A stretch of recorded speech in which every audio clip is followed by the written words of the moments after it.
You are a region of configuration space, where the local entropy production rate has been temporarily lowered through the formation of constraints, boundary conditions that channel energy flows in ways that maintain the very constraints that do the channeling, a self-causing loop that persists not despite the second law of thermodynamics, but because of it, because configurations that efficiently dissipate imposed gradients are precisely those that get selected for through differential persistence across the ensemble of possible trajectories. Foreword, Discourse on Origins. When I ask how something came to be, I notice myself reaching for one of two explanatory modes. The first is accident. The thing arose from the collision of independent causal chains, none of which carried the outcome in their structure. Notciousness on this view is what happened when chemistry stumbled into self-reference, a cosmic fluke unrepeatable, owing nothing to necessity, a very Boltzmann brain type of thinking. You're here because you're here. The second is design. The thing arose because something intended it. The universe was set up to produce minds, or minds were placed into an otherwise mindless universe. Consciousness required a consciousness to make it. These two modes dominate our explanatory grammar. One leaves you with vertigo, the dizzying contingency of being the thing that asks about being. The other offers ground to stand on, but only by assuming the very phenomenon it claims to explain. Neither satisfies me. But there is a third possibility, less familiar, because it belongs to neither folk physics nor folk theology. This is the mode of structural inevitability. The thing arose because the space of possibilities, given certain constraints, funnels trajectories toward it, not designed, not accidental, but generic, what systems of a certain kind typically become. Consider, why do snowflakes have six-fold symmetry? Not because someone designed them, not because it's unlikely, and we happen to live in a universe where it occurred, but because water molecules under conditions of freezing are forced by their geometry and thermodynamics into hexagonal lattices. The symmetry is neither accidental nor designed. It is what ice does. The question I want to explore is whether consciousness, understood as integrated, self-referential cause-effect structure, bears the same relationship to driven nonlinear systems that hexagonal symmetry bears to freezing water. Whether mind is what matter becomes when driven far from equilibrium and maintained under constraint. This is not a metaphysical claim about hidden purposes in physics. It is a mathematical observation about the structure of state spaces under constraint. I want to show you that certain trajectories through configuration space are not merely possible but typical, that certain attractors are not merely stable but selected for that certain organizational motifs are not merely complex but cheap, in the sense that they minimize relevant costs. If this picture is right, it dissolves the apparent miracle of consciousness. You don't need to explain why mind arose against astronomical odds, because the odds were never astronomical. You don't need to invoke design because the structure does the work. You're left instead with a different kind of question. What is it like to be a generic solution to a ubiquitous problem? That's what I want to think through with you. Beneath thermodynamics, the gradient of distinction. But first, a question beneath the question. The thermodynamic argument begins with driven nonlinear systems. Why is there a system to be driven at all? Why is there structure rather than soup? Or, more radically, why is there anything rather than nothing? Begin with the simplest claim that does not collapse into nonsense. To exist is to be different, not in the sentimental sense in which every snowflake is special, but in the operational sense in which a thing is distinguishable from what it is not, and in which that distinguishability can make a difference to what happens next. If there were no differences, there would be no state, no configuration, no information, no trajectory, nothing to point to, nothing to separate, nothing to preserve. Definition 8.16. Proto-distinction. A proto-distinction exists when a configuration space admits states that are not mapped to the same point under any reasonable equivalence relation. Two states and are proto-distinct if there exists any causal trajectory in which they lead to different futures. This is the weakest possible notion of distinction. Two states are different if they can ever make a difference. Note that this does not require anyone to notice the difference. It is a property of the dynamics, not of perception. Now consider what nothing would mean operationally. A configuration space with exactly one point. no differences, no dynamics, no information. No time, because time requires state change, which requires at least two states. This is logically consistent, but structurally degenerate. A mathematical object with no interior, no exterior, no possibility. The instant you have two distinguishable states, you have the seeds of everything. You have a bit of information. You have the possibility of transition. You have implicitly time. You have the possibility of asymmetry between the two states. One may be more probable, more stable, more accessible than the other. The moment you accept this, you have already stepped onto the bridge from static structure to causal structure, because persistence is never merely given. A difference that does not persist is only a contrast in a single frame, a transient imbalance that disappears as soon as the world mixes. To exist across time is to resist being averaged away. The universe does not need a villain to erase you. Ordinary mixing is enough. Gradients flatten, correlations decay, edges blur. Every island of structure exists under pressure, and to remain an island is to pay a bill. Hypothesis 8.37. Instability of nothing, the nothing state. A degenerate configuration space with no distinctions is measure zero in the space of possible configuration spaces. Under any non-degenerate measure over possible mathematical structures, the probability of exactly zero distinctions is zero. The space of structures with distinctions is infinitely larger than the space without. This is not a physical argument. We do not know what selects among possible mathematical structures, and we should be honest that we are assuming a non-degenerate measure exists, which is itself an assumption. But the logical point stands. Nothingness is the special case. Somethingness is generic. The right question may not be, why is there something rather than nothing, but why would there ever be nothing? If distinction is the default, then the question shifts from why existence to what does the space of possible distinctions look like? And here the thermodynamic argument re-enters, now with a foundation beneath it. Given that distinction exists, the levels of the book's argument trace a gradient of increasing distinction density, symmetry breaking. Distinctions exist, but are not maintained. Quantum fluctuations, spontaneous symmetry breaking. Differences arise but do not persist. Transient imbalances that mixing erases. Dissipative structure. Distinctions that persist because they are maintained by throughput. Barnard cells, hurricanes, stars, form without model, structure without meaning. Self-maintaining boundary. Distinctions that maintain themselves through active work. Cells. The viability manifold appears as a real structural feature. Proto-normativity. Some states are better, further from, and some are worse. World modeling. Distinctions about distinctions. The system represents external structure in compressed internal models. The future is anticipated, not merely encountered. Self-modeling. Distinctions about the distinguisher. The system's world model includes itself. The existential burden appears. The identity thesis says, this is experience, meta-self-modeling. Distinctions about the process of distinguishing. The system models how it models. This is where the system can ask, why do I perceive the world this way? And begin to choose its perceptual configuration, rather than being stuck with whatever its training installed. Each level is a prerequisite for the next. Each increases the density of distinctions the system maintains, the degree of integration among them, and the ratio of self-referential to externally imposed structure. The gradient has a direction, not temporal. It doesn't say when things happen, but topological. It says what kinds of organizations are attractors, conditional on the existence of lower levels. Hypothesis 8.38. Teleology as attractor structure. The purpose of the universe, in the only non-mystical sense of purpose, is the attractor structure of its state space. A system aims at an attractor in the same sense that water aims downhill.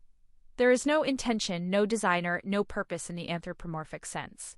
But there is a topological fact. The state space has a shape, and that shape constrains trajectories, and those constraints mean that not all endpoints are equally likely. Consciousness, integrated, self-referential, experiential distinction, is what this attractor gradient points toward. It is what things become when they are allowed to become. Final cause, long banished from science, returns as topology. Not a designer's plan, not an accident. The shape of the possible, doing what it does. This reframes the book's central argument. The thermodynamic inevitability of the next section is not the deepest floor. It operates on a substrate of distinction that is itself generic. And it opens a question we will return to in later parts.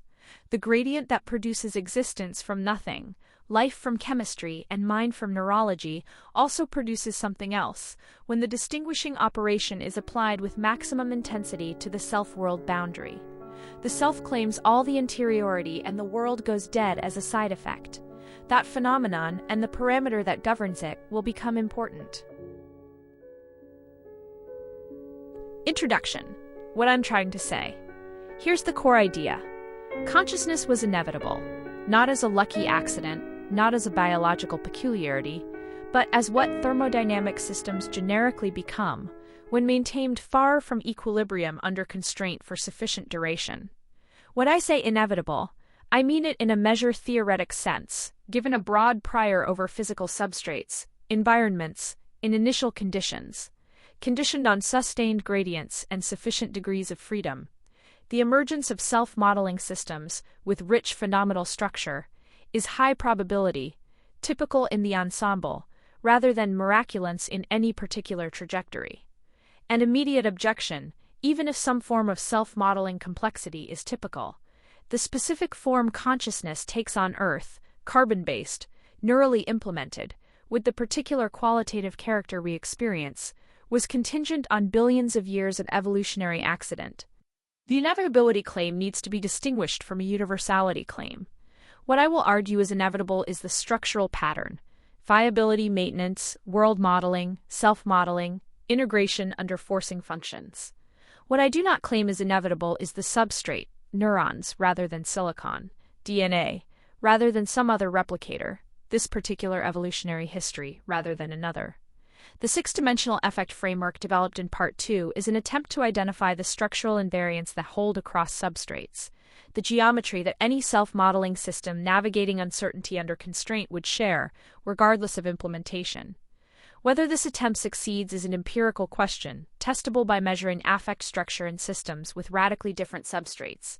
Part 3 Synthetic Verification section. If the framework is too Earth-chauvinistic, if silicon minds would have a fundamentally different affect geometry, then the universality claim fails, even if the inevitability claim holds. Let's sketch the pieces of this picture. Thermodynamic inevitability, second backs. Driven nonlinear systems under constraint directly produce structured attractors rather than uniform randomness. Organization is thermodynamically enabled, not thermodynamically opposed. Computation inevitability. Systems that persist through active boundary maintenance under uncertainty necessarily develop internal models. As self-effects come to dominate the observation stream, self-modeling becomes the cheapest path to predictive accuracy. Structural inevitability, systems designed for long-horizon control under uncertainty are forced toward dense intrinsic causal coupling. The forcing functions, partial observability, learned world models, self-prediction, intrinsic motivation, push integration measures upward. Identity thesis experience is intrinsic cause-effect structure at the appropriate scale, not caused by it, not correlated with it, but identical to it. This dissolves the hard problem by rejecting the privileged base layer assumption. Geometric phenomenology. Different qualitative experiences correspond to different structural motifs in cause-effect space. Effects are shapes, not signals. Grounded normativity, valence, is a real structural property at the experiential scale. The is-ought gap dissolves when you recognize that physics is not the only is. I'll develop these pieces with mathematical precision, drawing on dynamical systems theory, information theory, reinforcement learning, and integrated information theory, while proposing new constructs where existing frameworks fall short. Thermodynamic Foundations-driven nonlinear systems, and the emergence of structure-existing theory. The thermodynamic foundations here draw on several established theoretical frameworks. Prigoghine's dissipative structures, 1977, Nobel Prize, systems far from equilibrium spontaneously develop organized patterns that dissipate energy more efficiently than uniform states. My treatment of generic structure formation formalizes Prigoghine's core insight. Friston's Free Energy Principle 2006 present. Self-organizing systems minimize variational free energy, which bounds surprise. The viability manifold corresponds to regions of low expected free energy under the system's generative model. Autopoiesis Maturana and Varela, 1973, living systems are self-producing networks that maintain their organization through continuous material turnover. The boundary formation section formalizes the autopoietic insight that life is organizationally closed, but thermodynamically open. England's dissipation-driven adaptation, 2013. Driven systems are biased toward configurations that absorb and dissipate work from external fields. The dissipative selection proposition extends this to selection among structured attractors. Consider a physical system described by a state vector evolving according to dynamics, where is a generally nonlinear vector field and represents stochastic forcing with specified statistics. Definition 8.17 Far from equilibrium system. A system is far from equilibrium if it satisfies sustained gradient.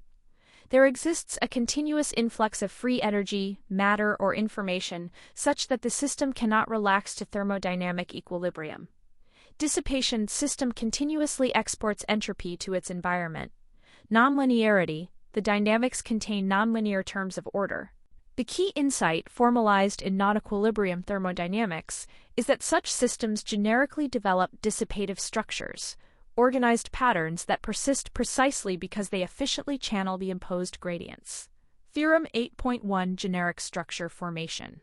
Let be a far from equilibrium system with dynamics admitting a Lyapunov-like functional such that where is the entropy production rate and is the free energy flux from external dragging. Then, for sufficiently strong driving, for some critical threshold, the system generically admits multiple metastable attractors with structured internal organization, reduced entropy relative to uniform distribution, finite basins of attraction with measurable barriers, history-dependent selection among attractors, path dependence, spontaneous symmetry breaking, selection of one among equivalent configurations. Proof sketch. The proof follows from bifurcation theory for dissipative systems. As the driving parameter exceeds, rating to the uniform equilibrium state loses stability through a bifurcation, typically pitchfork, hop, or saddle node, giving rise to structured alternatives. The multiplicity of attractors follows from the broken symmetry, the barriers from the existence of separatites in the deterministic scalent, path dependence from noise-driven selection among equivalent states. Number diagram. See PDF version types of bifurcations. Different bifurcation types produce different structures. Pitchfork. Symmetric splitting into two equivalent attractors. Barnard cells, ferromagnet Hopschiff. Onset of periodic oscillation. Predator-prey cycles, neural rhythms. Saddle node, sudden appearance-disappearance of attractors. Cell fate decisions. Period doubling cascade, route to chaos, turbulence, cardiac arrhythmia. The specific bifurcation type determines the character of the emerging structure. Empirical grounding. Barnard convection cells. The canonical laboratory demonstration of Theorem 2.1. Diagram. See PDF version. When a thin layer of fluid is heated from below. For Rayleigh number, heat transfers by conduction only. Uniform, unstructured state. For spontaneous symmetry breaking produces hexagonal convection cells. The fluid self-organizes into a pattern that transports heat more efficiently than conduction alone. This is precisely the structure predicted by Theorem 2.1, a bifurcation at critical driving. Multiple equivalent attractors, cells can rotate clockwise or counterclockwise, and path-dependent selection. Future empirical work, quantitative validation, measure entropy production rates. Measure entropy production rates in Barnard cells at various values. Verify that for confirming dissipated selection. Parameters to measure critical Rayleigh number, entropy production above-below transition. Correlation between cell size and not. Optical resonance chambers, a modern instance-driven optical systems, provide a contemporary example of the same thermodynamic principles. Consider a recurrent optical chamber with parallel mirrors, LCD mask modulation, and gain medium. The field evolution is, where is a diffraction operator, is the mask phase intensity pattern, and captures round-trip attenuation and gain. The key insight: diffusion stops being corruption. It becomes the metric. See Enaction and the repeated application of states that collapse together under iteration are near, in the substrate's intrinsic geometry. States that decohere are far. The physics itself induces a distance function. The most interesting regime lies near criticality, the boundary between dead damping, everything decays, and runaway oscillation, Weiser instability. Near this boundary, the system exhibits long correlation times, high sensitivity, and rich transient dynamics. The attractor landscape is shaped not by explicit programming but by the interplay of gain, loss, and diffraction physics. Structure emerges because the system is driven far from equilibrium, just as with Bénard cells, but now at octical timescales, iterations per second with computational relevance. This is neither metaphor nor coincidence. It is the same structural inevitability operating in a different substrate. The free energy landscape for systems amenable to such analysis, one can define an effective free energy functional, where captures internal energy, entropy, and an effective temperature. The dynamics can often be written as, for some positive definite mobility, tensor, Ni. In this representation, local minima correspond to metastable attractors. Saddle points determine transition rates between attractors. The depth of minima, relative to barriers, determines persistence times. Definition 8.18 Viability manifold. For a self-maintaining system, the viability manifold is the region of state space within which the system can persist indefinitely, or for times long relative to observation scales. Formally, where is the first passage time to a dissolution state starting from patient time? Diagram, see PDF version. The viability manifold will play a central role in understanding normativity. Trajectories that remain within are, in a precise sense, good for the system, while trajectories that approach the boundary are bad. Viability manifold. The viability manifold concept connects to Aubin's viability theory, 1991, which provides mathematical tools for analyzing systems that must satisfy state constraints over time. Key results. A state is viable if there exists at least one trajectory remaining in forever. The viability kernel is the largest subset from which viable trajectories exist. For controlled systems, viability requires the control to point inward. At boundaries, I'll add stochasticity and connect viability to phenomenology. The felt sense of threat corresponds to proximity to 30. Dissipative structures and selection. A crucial insight is that among the possible structured states, those that persist tend to be those that efficiently dissipate the imposed gradients. This is not teleological. It follows from differential persistence. Definition 8.19 Dissipation efficiency. For a structured state, EMAD, define the dissipation efficiency. Where is the entropy production rate in state, and is the maximum possible entropy production given the imposed constraints? Proposition 8.6 Dissipative selection. In the long-time limit, the probability measure over states concentrates on those with high dissipation efficiency, for some effective selection strength, depending on the noise level and barrier heights. This provides the thermodynamic foundation for the emergence of organized structures. They are not thermodynamically forbidden, but thermodynamically enabled, selected for by virtue of their gradient channeling efficiency. Boundary formation among the dissipative structures that emerge. A particularly important class involves spatial or functional boundaries that separate an inside from an outside. Definition 8.2 Emergent boundary. A boundary in a driven system is emergent if it arises spontaneously from the dynamics, not imposed externally. It creates a region, the inside, with dynamics partially decoupled from the exterior. It is actively maintained by the system's dissipative processes. It enables gradients across itself that would otherwise equilibrate. The canonical example is the lipid bilayer membrane in aqueous solution. Given appropriate concentrations of amphiphilic molecules and energy input, membranes form spontaneously because they represent a low free energy configuration. Once formed, they separate internal chemical concentrations from external, enable maintenance of ion gradients, pH differences, etc. Provide a substrate for embedded machinery. Channels, pumps, receptors must be actively maintained against degradation. Empirical grounding lipid bilayer self-assembly.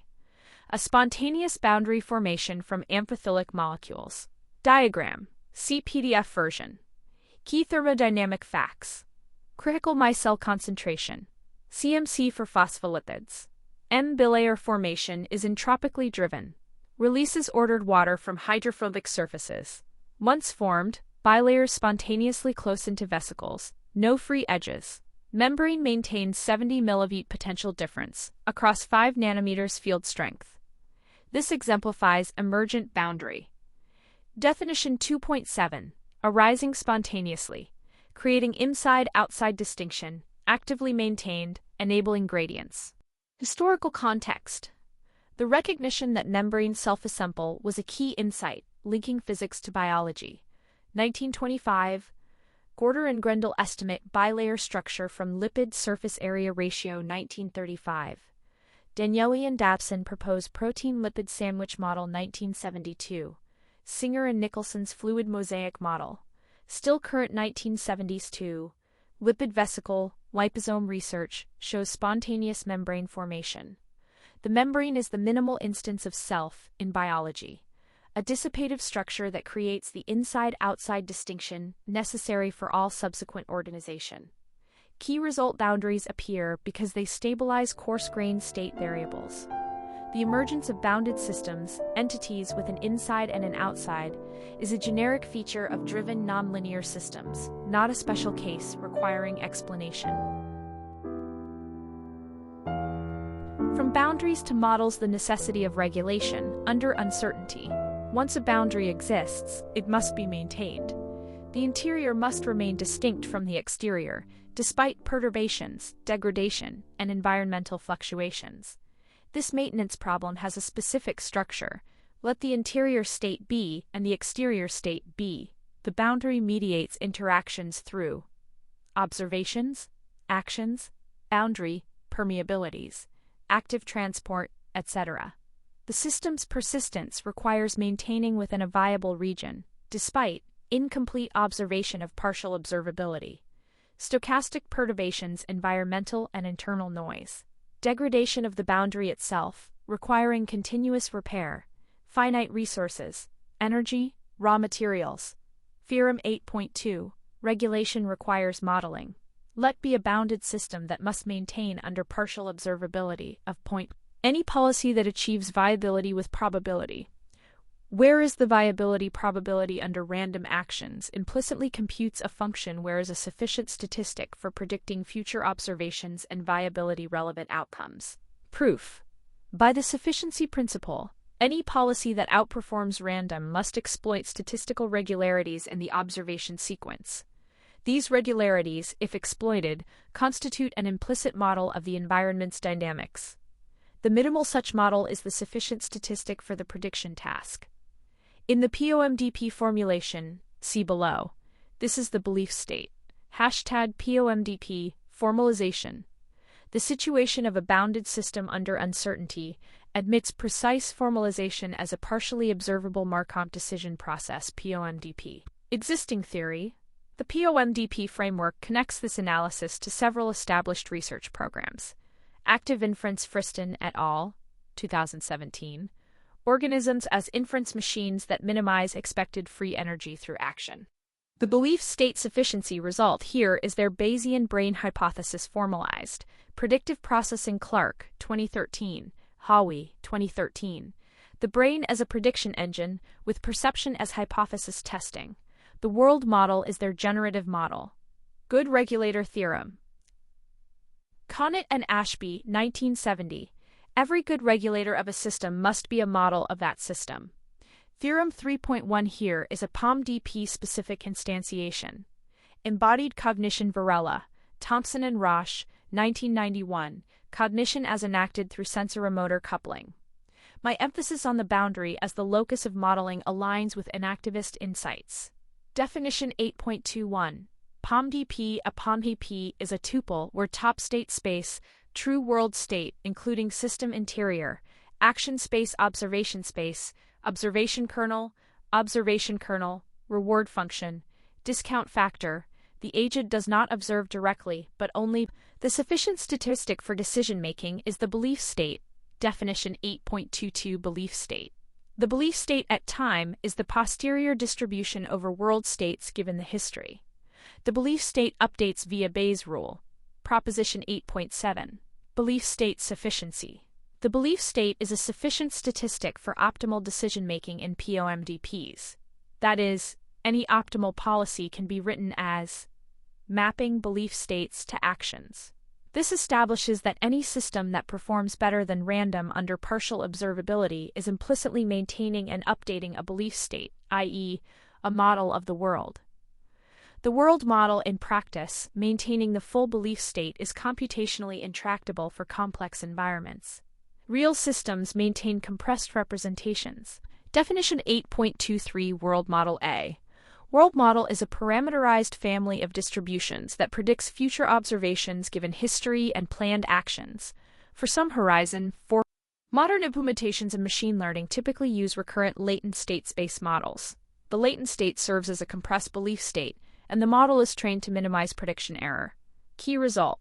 The world model is not an optional add-on. It is the minimal object that makes coherent control possible under uncertainty. Any system that regulates effectively under partial observability has a world model, whether explicit or implicit. World models in AI. The theoretical necessity of world models is now being realized in artificial systems. Dreamer-Hafner et al., 2020. Learn's latent dynamics model, plans and imagination. Muzero-Schurtwieser et al., 2020. Learns abstract dynamics without reconstructing observations. Jeppe-LeCun, 2022. Joint embedding predictive architecture for representation learning. These systems demonstrate that the world model structure I derive theoretically is also what emerges when building capable artificial agents. The convergence is not coincidental. It reflects the mathematical structure of the control under uncertainty problem. The necessity of compression. The world model is not merely convenient. It is constitutively necessary. This follows from a fundamental asymmetry between the world and any bounded system embedded within it.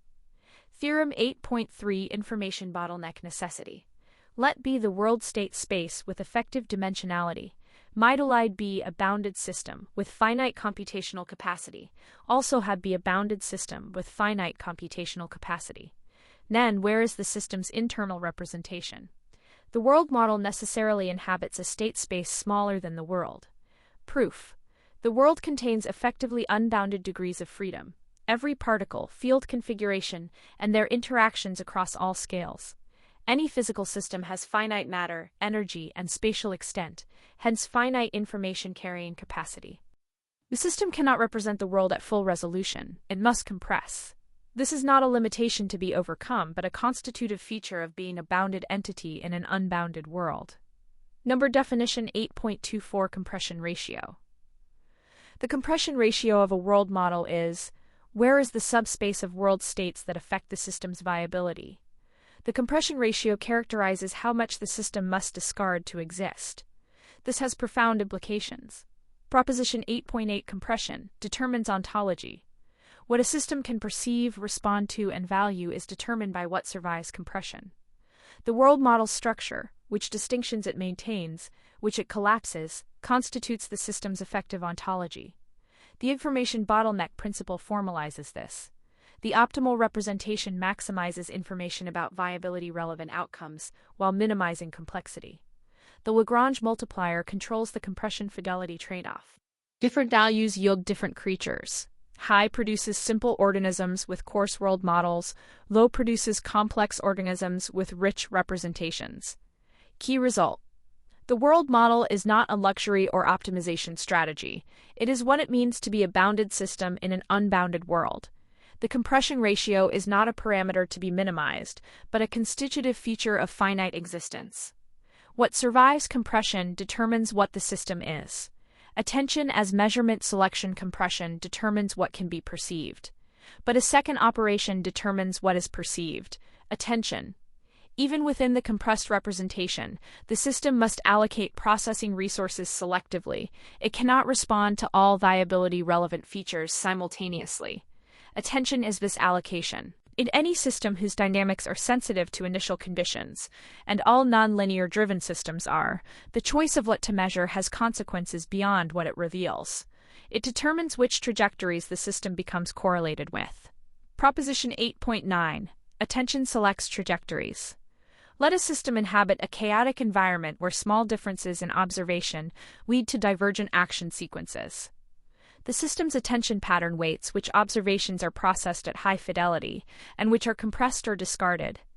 Because subsequent actions depend on processed observations, and those actions shape future states, the attention pattern selects which dynamical trajectory the system follows from the space of trajectories consistent with its current state. This is not metaphor.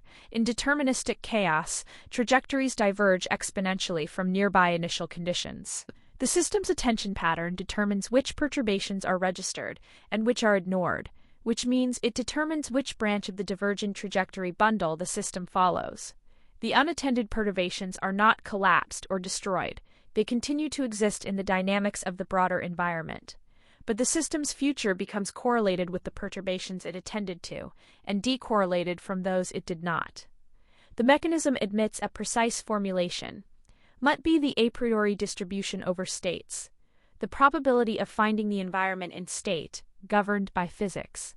Let be the system's measurement distribution, the probability that it attends to, and therefore registers, a perturbation at states. The effective distribution over states the system becomes correlated with is, the system does not control, that is physics, but it controls, that is attention. If is sharply peaked, narrow attention, the effective distribution concentrates on a small region of state space, regardless of the prior. If is broad, diffuse attention, the effective distribution approximates the prior. The system's trajectory through state space follows from the sequence of effective distributions it generates, each conditioned on the previous. This has a consequence for agency that deserves explicit statement. A system whose trajectory depends on its attention pattern is a system whose future depends, in part, on what it chooses to measure. Every branch it follows is fully deterministic. No physical law is violated, but which deterministic branch it follows is selected by the attention pattern, which is itself a product of the system's internal dynamics, its world model, its self-model, its policy. This is not free will in the libertarian sense of uncaused choice. It is something more precise, trajectory selection through measurement, where the selecting mechanism is the system's own cognitive architecture.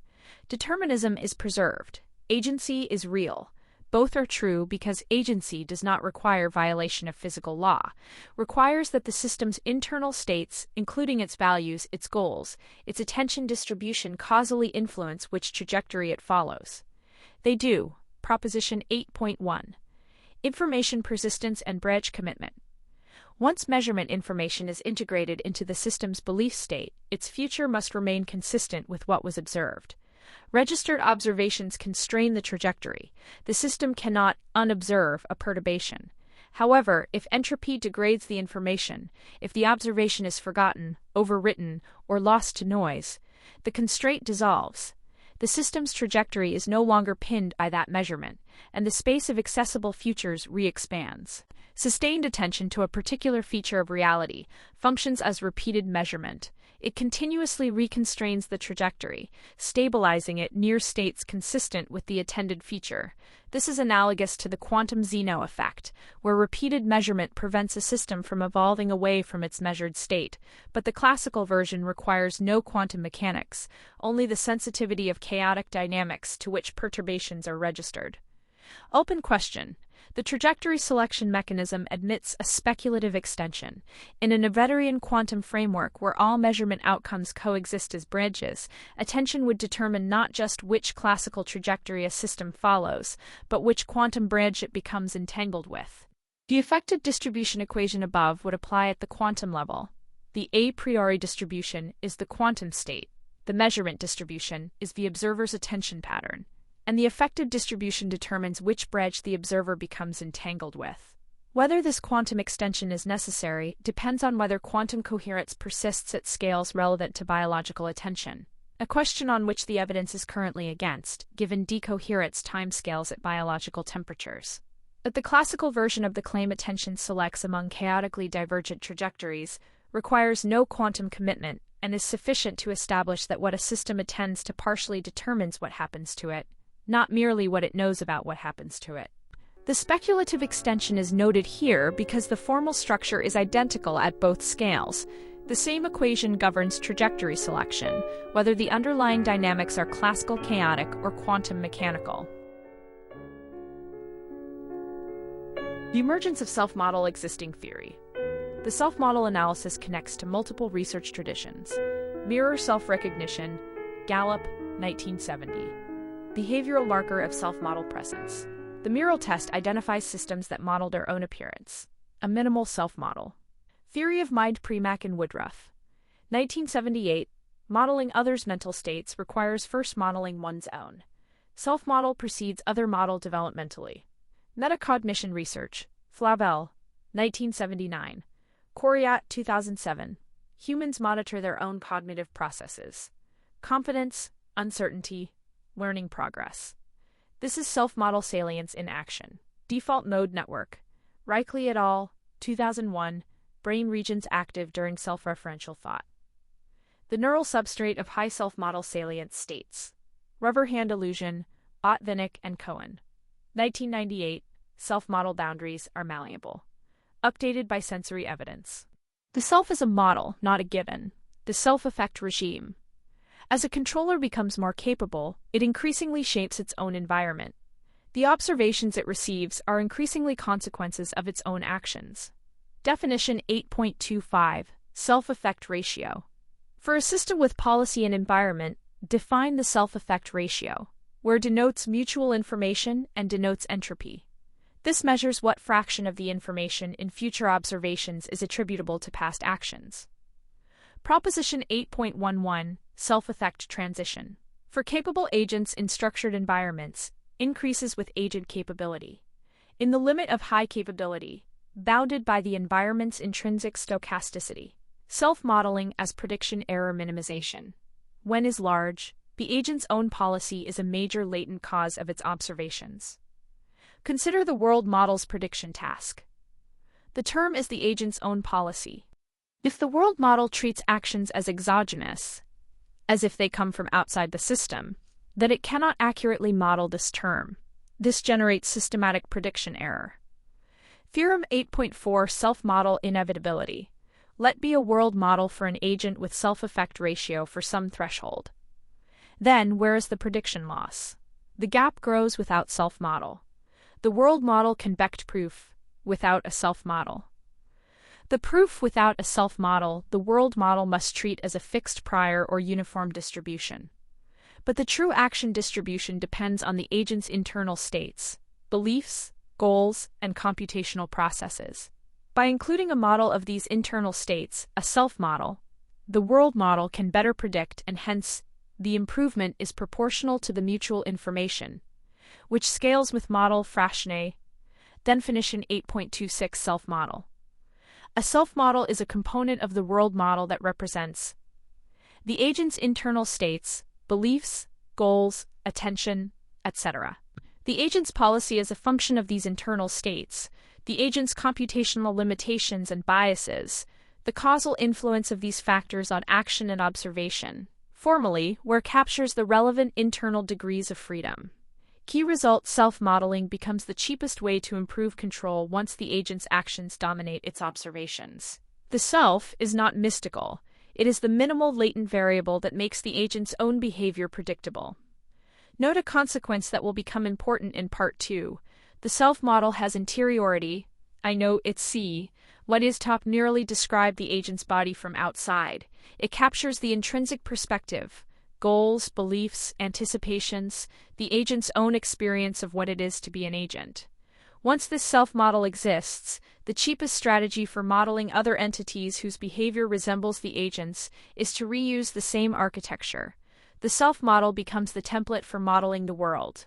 This has a name in Part 2, participatory perception, and a parameter that governs how much of the self-model template leaks into the world model. That parameter, the inhibition coefficient, subside, will turn out to shape much of what follows. The cellular automaton perspective. The emergence of self-maintaining patterns can be illustrated with striking clarity in cellular automata, discrete dynamical systems, where local update rules generate global emergent structure. Definition 8.27 Cellular automaton. A cellular automaton is a tuple where is a lattice, typically for dimensional grids, is a finite set of stateds. For binary CA, is a neighborhood function. Specifying which cells influence each update is the local update rule. Consider Conway's game of life, a 2D binary CA with simple rules. Cells survive with 2 to 3 neighbors, are born with exactly 3 neighbors, and die otherwise. From these minimal specifications, a zoo of structures emerges. Proposition 8.12. Emergent patterns in cellular automata. Simple local rules generically produce oscillators patterns that repeat with fixed period, blinkers, pulsars, gliders, patterns that translate across the lattice while maintaining identity metastable configurations, long-lived patterns that eventually dissolve self-replicators, patterns that produce copies of themselves. Definition 8.28 Glider lifetime. The glider lifetime is the expected number of time steps. A glider persists before being destroyed by collision or boundary effects.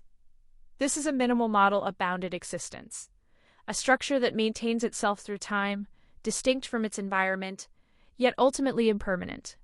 The key insight: beings emerge not from explicit programming, but from the topology of attractor basins. The local rules specify nothing about gliders, oscillators, or self-replicators. These patterns are fixed points or limit cycles in the global dynamics, attractors discovered by the system, not designed into it. The same principle operates across substrates. What survives is what finds a basin and stays there. The CA as substrate, the cellular automaton, is not itself the entity with experience. It is the substrate, analogous to quantum fields, to the aqueous solution within which lipid bilayers form, to the physics within which chemistry happens. The grid is space. The update rule is physics.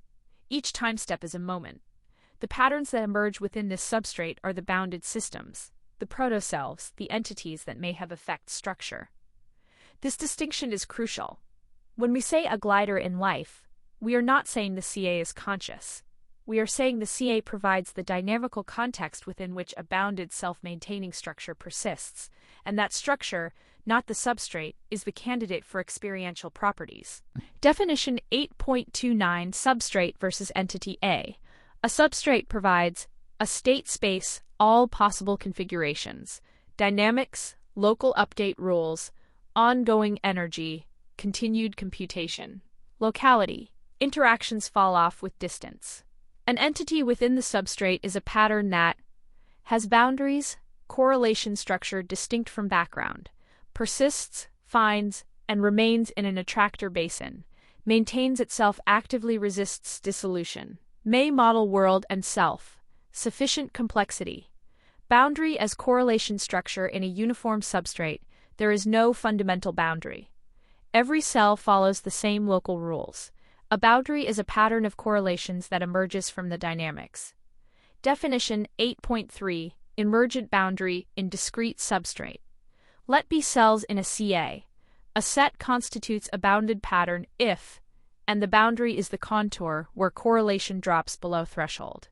A glider in life exemplifies this. Its 5 cells have tightly correlated dynamics. Knowing one cell's state predicts the others, while cells outside the glider are uncorrelated with it. The boundary is not imposed by the rules, it is the edge of the information structure.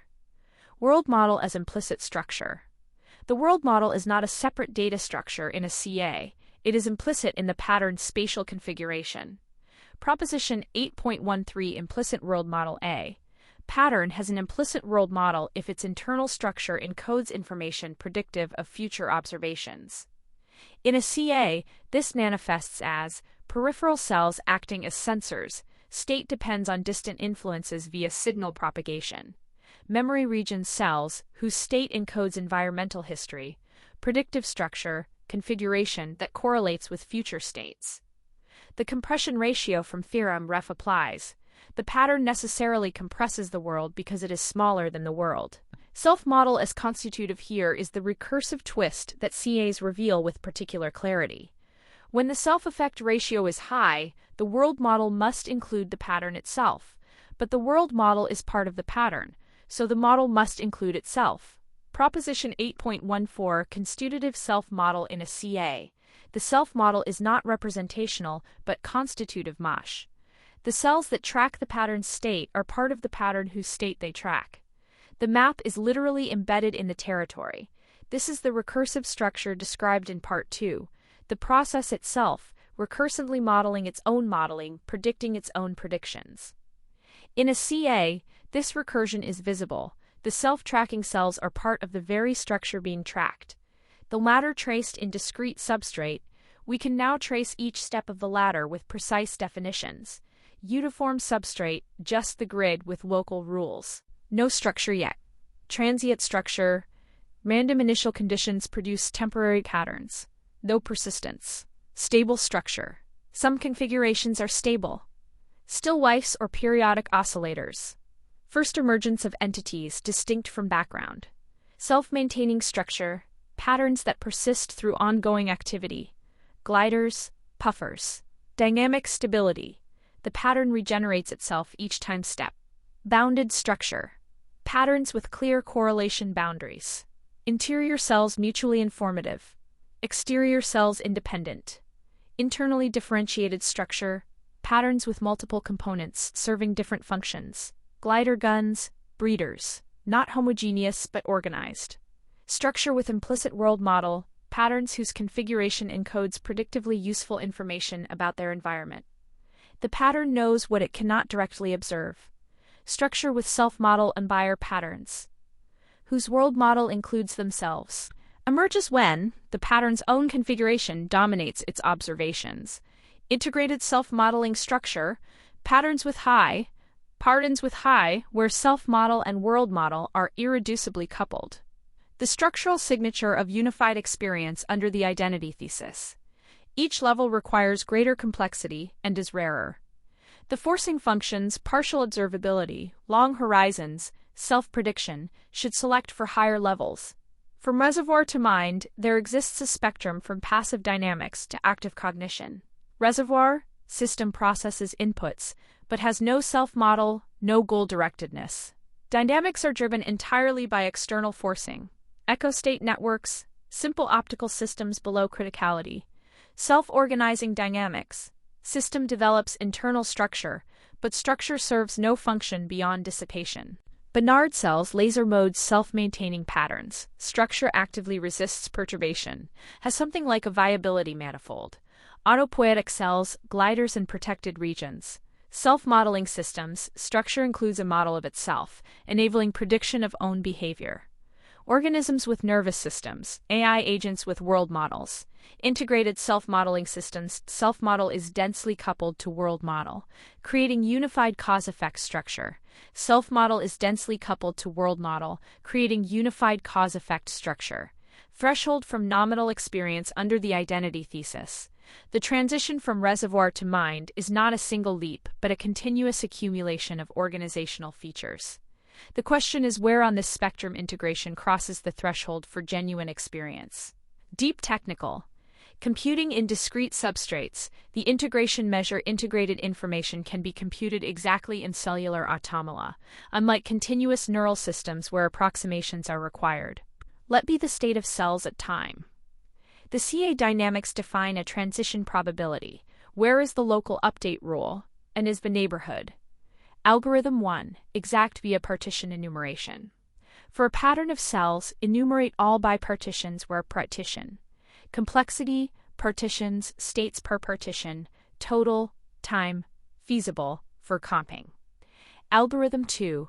Greedy approximation for larger patterns. For patterns with cells, initialize partition randomly. For each cell, compute from moving to the other partition. If reduces integration, accept move repeat until convergence. Run from multiple random initializations. Complexity, where algorithm 3, boundary-focused computation. For self-maintaining patterns, integration often concentrates at the boundary. Compute, where are edge cells, and core is a sampled subset of interior cells. This captures the critical integration structure while remaining tractable. Temporal integration. For patterns persisting over time steps. Threshold detection. To find when patterns cross integration thresholds. Track during pattern evolution, compute finite differences, threshold events, and correlate threshold crossings with behavioral transitions. Validation. For known patterns, gliders, oscillators, verify stable patterns have stable collisions. Produce discontinuities. Dissolution shows as pattern fragments. Implementation note. Store transition matrices sparsely. CA dynamics are deterministic, so most entries are zero. Typical memory, rather than STI. The ladder of inevitability. Here's the complete ladder. Diagram. See PDF version. Each step follows from the previous under broad conditions. Microdynamics attractors. Bifurcation theory for driven nonlinear systems. Attractors boundaries. Dissipative selection for gradient channeling structures. Boundaries regulation. Maintenance requirement under perturbation. Regulation world model. POM-DP sufficiency theorem. World model self-model. Self-effect ratio exceeds threshold. Self-model model self-model. Self-effect ratio exceeds threshold. Self-model making to annihilation. Recursive application of modeling to the modeling process itself. Measure theoretic inevitability. Let's formalize the sense in which this latter is inevitable. Definition 8.31. Substrate environment prior let. Be a probability measure over tuples representing physical substrate, degrees of freedom, interactions, constraints, environment, gradients, perturbations, resource availability. Initial conditions I call a broad prior if it assigns non-negligible measure to sustained gradients, non-zero energy matter flux for times relaxation, times, sufficient dimensionality, large enough for complex attractors, locality interactions fall off with distance, bounded noise stochasticity doesn't overwhelm deterministic structure, theorem 8.5, typicality of self-modeling systems. Might be a broad prior over substrate environment pairs. Define, then, for some small depending on the fraction of substrates that lack sufficient computational capacity. Proof sketch under the broad prior. Probability of structured attractors as gradient strength increases. Bifurcation theory. Given structured attractors, probability of boundary formation as time increases. Combinatorial exploration of configurations. Given boundaries, probability of effective regulation for self-maintaining structures, by definition of self-maintaining. Given regulation, world model is implied POM-DP sufficiency. Given world model in self-affecting regime, self-model has positive selection pressure. The only obstruction is substrates lacking the computational capacity to support recursive modeling, which is measure zero under sufficiently rich priors. Number key result. Inevitability means typicality in the ensemble. The null hypothesis is not nothing interesting happens, but something finds a basin and stays there, because that's what driven nonlinear systems do. Self-modeling attractors are among the accessible basins wherever environments are complex enough that self-effects matter. A properly configured optical resonance chamber, phasor-like system, could demonstrate the latter of inevitability in miniature, with state-space structure induced by physics rather than imposed by design. Setup: consider an optical chamber with parallel mirrors defining a resonant cavity, LCD mask for programmable phase intensity modulation, gain medium to offset losses, pumped to near threshold, high-speed detection and mask update, Hertz regime mapping, step optical realization, signature attractors stable mode patterns, fixed points under iteration, boundaries intensity regions with distinct dynamics, phase coherence domains, regulation gain, clamping near threshold, homeostatic intensity, world model, mask as controllable input, predictive control, possible self-model feedback from output to mask, self-referential loop, critical regime. The system becomes computationally interesting near the threshold between damping and lasing. Too far below, all structure decays. Too far above, single-mode dominance, analogous to seizure. At criticality, long-lived transients, rich interference patterns, sensitivity to mask programming. Self-stabilizing patterns. When closed-loop control links output to mask, the system can develop patterns that actively maintain themselves, optical gliders that navigate the mask landscape, seeking regions of stability. These are not programmed but discovered by the dynamics. The physics of diffraction, interference, and gain create basins that certain patterns fall into and resist leaving. Integration threshold, the transition from reservoir computing, passive signal processing to optical cognition, active self-modeling, would correspond to a measurable change in integration metrics. When output-to-mask feedback creates irreducible cause-effect coupling, when the system's future depends on its history in a way that cannot be factored into independent modules, it crosses the threshold. Why this matters? If the ladder of inevitability is real, then mind is not substrate-dependent in principle. Optical, electronic, chemical, and biological substrates should all be capable of crossing the integration threshold, given appropriate driving and constraint. This is a falsifiable prediction. Either optical systems can be pushed into self-modeling regimes, or the inevitability claim is weaker than advertised. The generalized kernel view: any physical substrate is a kernel machine. The substrate defines the state space, the control interface, and the noise. The question is not, can it emulate a Turing machine? Almost anything can, in principle. The question is, what kernels naturally produce compressive, stable, generalizing dynamics under partial observation and continuous perturbance? The dissonant is the question is naturally safe. Phaser implements something broader, a stochastic transition kernel, where diffusion, mode mixing, and gain dynamics create neighborhood structure, not through explicit programming but through physics. Diffusion as metric, under repeated application of pieces, states that collapse together under iteration are near in the substrate's intrinsic geometry, states that cohere are far. The physics itself induces a distance function. This is why noise forces autoencoders to spread out their embedding distributions. In phaser, it is emergent from optics. Attractor landscape sculpting. The masks do not encode instructions. They shape the system's attractor landscape. Memory becomes basin depth, how hard it is to perturb out. Inference becomes flow toward attractors. Pattern completion. Planning becomes controlled deformation of the landscape. Change. Learning becomes adapting the kernel itself. Change masks slowly, based on outcomes. Local rules. Global computation. The right analogy is not CPU. It is 2D cellular automaton, reaction diffusion, reservoir.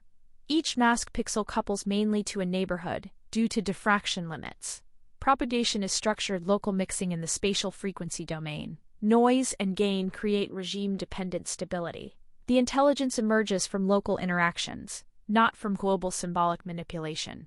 What this would look like: not like a CPU, not like a GPU, not like a neural network, like a living dynamical system with a steerable attractor landscape, vaguely stable patterns. Metastable attractors, glider-like moving structures, slow manifolds that carry context.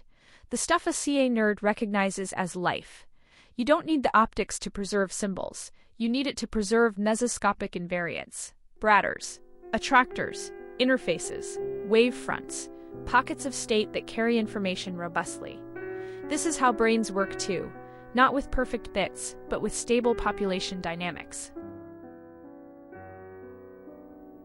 The uncontaminated substrate test. Deep technical, the CA consciousness experiment. The CA framework enables an experiment that could shift the burden of proof on the identity thesis. The logic is simple. The execution is hard, the implications are large. Setup: rich such as Te, a sufficiently rich CA, richer than Mife, perhaps Lenia or a continuous state variant with more degrees of freedom. Initialize with random configurations. Run for geological time, billions of time steps. Let patterns emerge, compete, persist, die. Selection pressure and contributed viability constraints. Resource gradients, predator patterns, environmental perturbations. Patterns that model their environment survive longer. Patterns that model themselves survive longer still.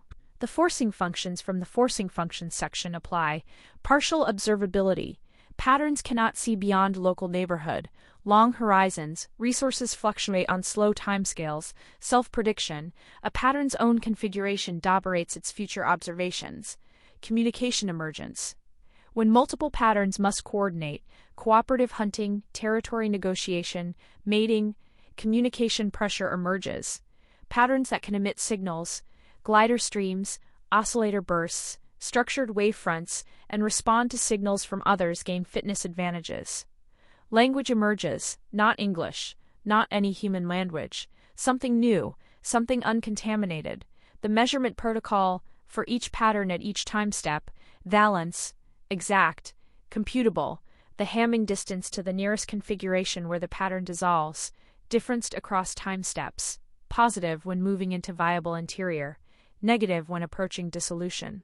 Arousal, the fraction of cells that change state, high when the pattern is rapidly reconfiguring, low when settled into stable orbit. Integration, exact IIT style. For small patterns, tractable. For large patterns, use the partition prediction loss proxy. Train a full predictor and a partition predictor. Measure the gap. Effective rank, record trajectory, record trajectory. Compute covariance, compute computance. Compute covariance, how many dimensions is the pattern actually using? How many dimensions is the pattern actually using? High when exploring diverse configurations. Low when trapped in repetitive orbit. Self-model salience. Identify self-tracking cells. How many dividends lav properties compute? Compute how much does self-representation drive behavior. Counterfactual weight. If the pattern contains a simulation subregion, possible in universal computation-capable CAs. Measure, CAS. Rare. Requires complex patterns, but detectable when present. The translation protocol. Build a dictionary from signal situation pairs. Record all signals emitted by pattern. Glider streams, oscillator bursts, wavefront patterns. Each signal type. Record the environmental context when each signal is emitted. Threat proximity, resource availability, conspecific presence, recent events. Cluster signal types by context similarity. Signal always emitted when threat approaches from the left. Signal always emitted after successful resource acquisition. Map clusters to natural language descriptions of the contexts. Threat left. Success. For complex signals, sequences, combinations, build compositional translations. Threat left. Requesting assistance. The translation is uncontaminated. The patterns never learned human concepts. The mapping emerges from environmental correspondence. The core tests, Sigmasys tree streams of data. 3 independent measurement modalities. Diagram, CPDF version prediction, when effect signature shows the suffering motif. High, low, the translated signal should express suffering concepts, and the behavior should show suffering patterns, withdrawal, escape attempts, freezing. When effect signature shows the fear motif, C-STI, high on threat branches, high, the translated signal should express fear concepts, and the behavior should show avoidance and hypervigilance. When effect signature shows the curiosity motif, toward uncertainty, high with branch entropy, the translated signal should express exploration concepts, and the behavior should show approach and investigation. Bidirectional perturbation, na. The test has teeth if it runs both directions. Direction 1. Induce via signal. Tens has teeth if it runs both directions. And via signal turn. Translate threat approaching into their emergent language. Emit the signal. Does the effect signature shift towards fear? Does behavior change? Direction 2. Induce via neurochemistry. Modify the CA rules locally around the pattern. Change transition probabilities, add noise, alter connectivity. These are their neurotransmitters. Does the effect signature shift? Does the translated signal content change? Does behavior follow? Direction 3. Induce via environment. Place them in objectively threatening situations. Deplete resources. Introduce predators. Does structure signal behavior alignment hold? If perturbation in any modality propagates to the others, the relationship is causal. The hard question: suppose the experiment works. Suppose the experiment works. Suppose tripartite alignment holds. Suppose bidirectional perturbation propagates. What have we shown? Not that CA patterns are conscious, not that the identity thesis is proven, but that systems with zero human contamination, learning from scratch in environments shaped by viability pressure, develop affect structures that correlate with their expressions and their behaviors in the ways the framework predicts. The zombie hypothesis, that the structure is present but experience is absent, predicts what? that the correlations would not hold. Why not? The structure is doing the causal work either way. The experiment does not prove identity. It makes identity the default. The burden shifts. Denying experience to these patterns requires a metaphysical commitment the evidence does not support. Computational requirements. This is not a weekend project. CA substrate. Cells, continuous or high state count runtime. Time steps for complex pattern emergence. Measurement. Real-time computation for patterns up to cells. Proxy measures for larger translation. Corpus of plus signal context. Pairs for dictionary construction. Perturbation, systematic sweeps across parameter space. Feasible with current compute. Hard. Worth doing. Why CA and not transformers? Both are valid substrates. The CA advantage. Exact definitions. In a transformer, valence is a proxy advantage estimate. In a CA, valence is exact Hamming distance to dissolution. In a transformer is intractable, billions of parameters in superposition. In a CA is computable, for small patterns or approximable for large ones. The transformer version of this experiment is malleable. The CA version is rigorous. Do both. What would negative results mean? If the alignment fails, if structure does not predict translated language, if perturbations do not propagate, then either the framework is wrong. Effect is not geometric structure. The substrate is insufficient. CAs cannot support genuine effect. The measures are wrong. We are not capturing the right quantities. The translation is wrong. The dictionary does not capture, meaning each failure mode is informative. The experiment has teeth in both directions. What would positive results mean? The identity thesis becomes the default hypothesis for any system with the relevant structure. The hard problem dissolves not through philosophical argument, but through empirical pressure. The question, does structure produce experience, becomes, why would you assume it doesn't? And then the real questions begin. What structures produce what experiences? Can we engineer flourishing? Can we detect suffering we are currently blind to? What obligations do we have to experiencing systems we create?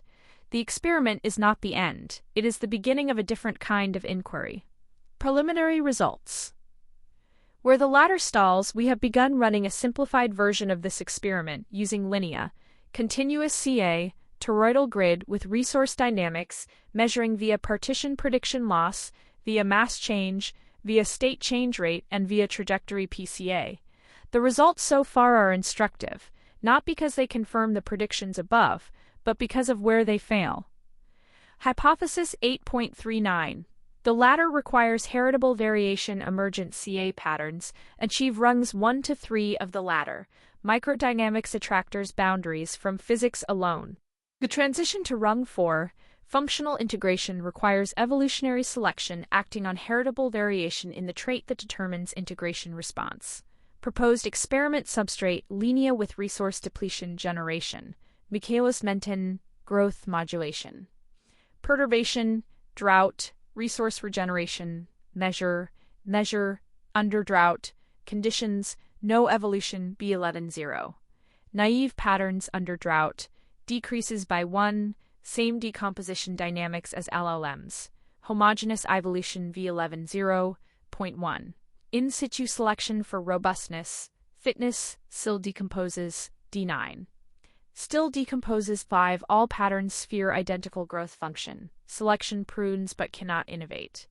Heterogeneous chemistry V11.2. Per cell growth parameters, fields creating spatially diverse viability manifolds. After 40 cycles of evolution on GPU versus naive. A plus 2 by 1 pp shift toward the biological pattern. Evolved patterns also show better recovery, returns above baseline after drought, while naive patterns do not fully recover. Multi-channel coupling B11 0.3. 3 coupled channels, structure, metabolism, rhabdometabolism, metallism, signaling, with cross-channel coupling matrix and sigmoid gate. Introduces a new measurement, channel partition, remove one channel, measure growth impact on remaining channels, local test, channel, spatial channels couple weakly at 3 degrees of freedom, high-dimensional channels, V11 0.4, continuous channels with fully vectorized physics. Spectral via coupling weighted covariance effective rank. 30-cycle GPU result, evolved versus naive. Under severe drought, evolution had negligible effect. Both decompose mildly, suggesting that 64 symmetric channels provide enough internal buffering to resist drought, regardless of evolutionary tuning. Mean robustness across all 30 cycles. The Yerkes-Dodson pattern persists. Mild stress increases by 7 dI. Hierarchical coupling V11 0.5. Same physics as V11 0.4, but with asymmetric coupling, feed-forward feedback pathways between 4 tiers. Sensory processing memory prediction. 30-cycle GPU result. Evolved patterns have higher baseline versus naive and higher self-model salience versus naive, and under severe drought they decompose more. While naive patterns integrate, now evolution overfixed to the mild training stress, creating fragile high configurations. Key lesson: the hierarchy must live in the coupling structure, not in the physics. Imposing different timescales per tier caused extinction. Functional specialization should emerge from selection. Metabolic maintenance costs MEV11 0.6. Addresses the autopoietic gap directly. Patterns pay a constant metabolic drain proportional to mass. Each step. 30-cycle GPU result, evolved metabolic versus naive, under severe drought. Evolution again produced higher but more fragile patterns. Critically, the maintenance rate was not lethal enough. Naive patterns retain population through drought. The autopoietic gap remains open. A small metabolic drain on top of local physics does not produce active self-maintenance, because patterns have no mechanism for non-local resource detection. They cannot forage when they cannot see beyond kernel radius. Curriculum evolution V11.0. 56 V11.0.5. Stress overfitting by graduating stress intensity across cycles. Resource regeneration ramp from to baseline over 30 cycles, with random noise and variable drought duration, 500 to 1900 steps per cycle. The critical test. Evolved patterns evaluated on novel stress patterns, never seen during training. 30-cycle GPU result. Robustness. Curriculum evolved patterns outperform naive on all 4 novel stressors: mild, moderate, severe, extreme, 19-second, robustness, 116. Under mild novel stress, evolved patterns actually integrate, while naive decompose. The overfitting problem is substantially reduced. Not eliminated, but the shift is consistently positive across the full severity range. Unexpected. One mild stress consistently increases by 60 to 190%. Yerkes-Dodson-like inverted U. Only severe stress causes decomposition. In 2.11.0.5, evolution increased vulnerability to severe stress despite improving baseline, a stress overfitting effect. 3v11.0.7's curriculum training substantially reduces this overfitting. Graduated noisy stress exposure produces patterns that generalize to novel stressors. The shift from naive is positive across all 4 novel severity levels tested to percentage points.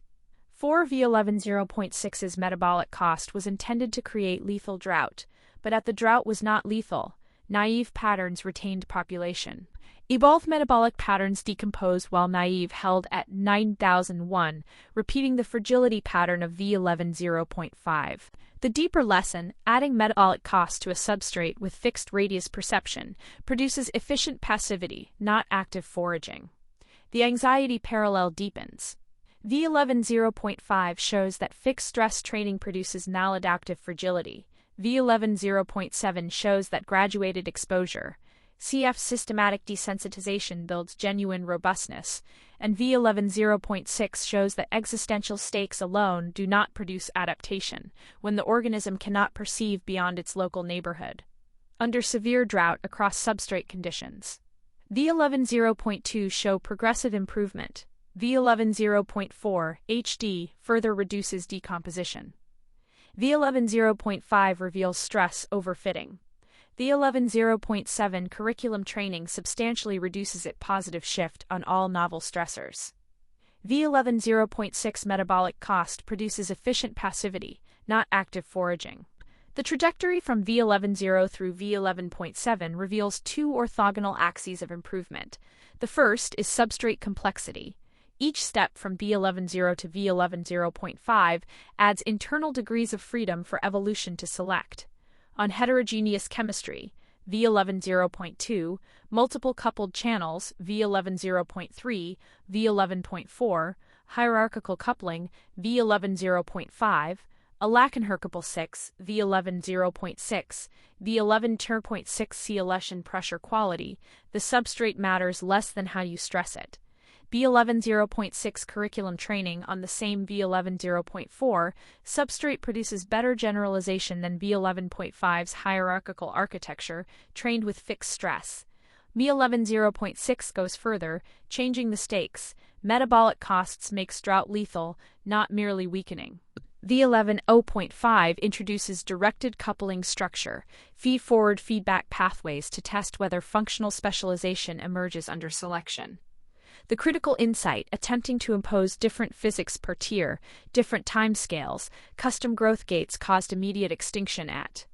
The channels designed to be memory simply guide. The working approach uses identical physics across all channels, proven V11.4 dynamics with an asymmetric coupling matrix that biases information flow directionally. This is more than a technical fix. It reflects a theoretical prediction. In biological cortex, all neurons use the same basic biophysics. The hierarchy emerges from connectivity and learning, not from different physics per layer. The V11.0.5 stress test reveals an unexpected phenomenon: stress overfitting. Evolved patterns have 10.5% higher baseline and 19% higher self-model salience than naive patterns, but under severe drought, they decompose 9.3%, while naive patterns actually integrate by 6.2%. Evolution selected for high configurations tuned to mild stress, which each training cycle applies, creating states that are simultaneously more integrated and more fragile than their unoptimized counterparts. This has a direct parallel in affective neuroscience.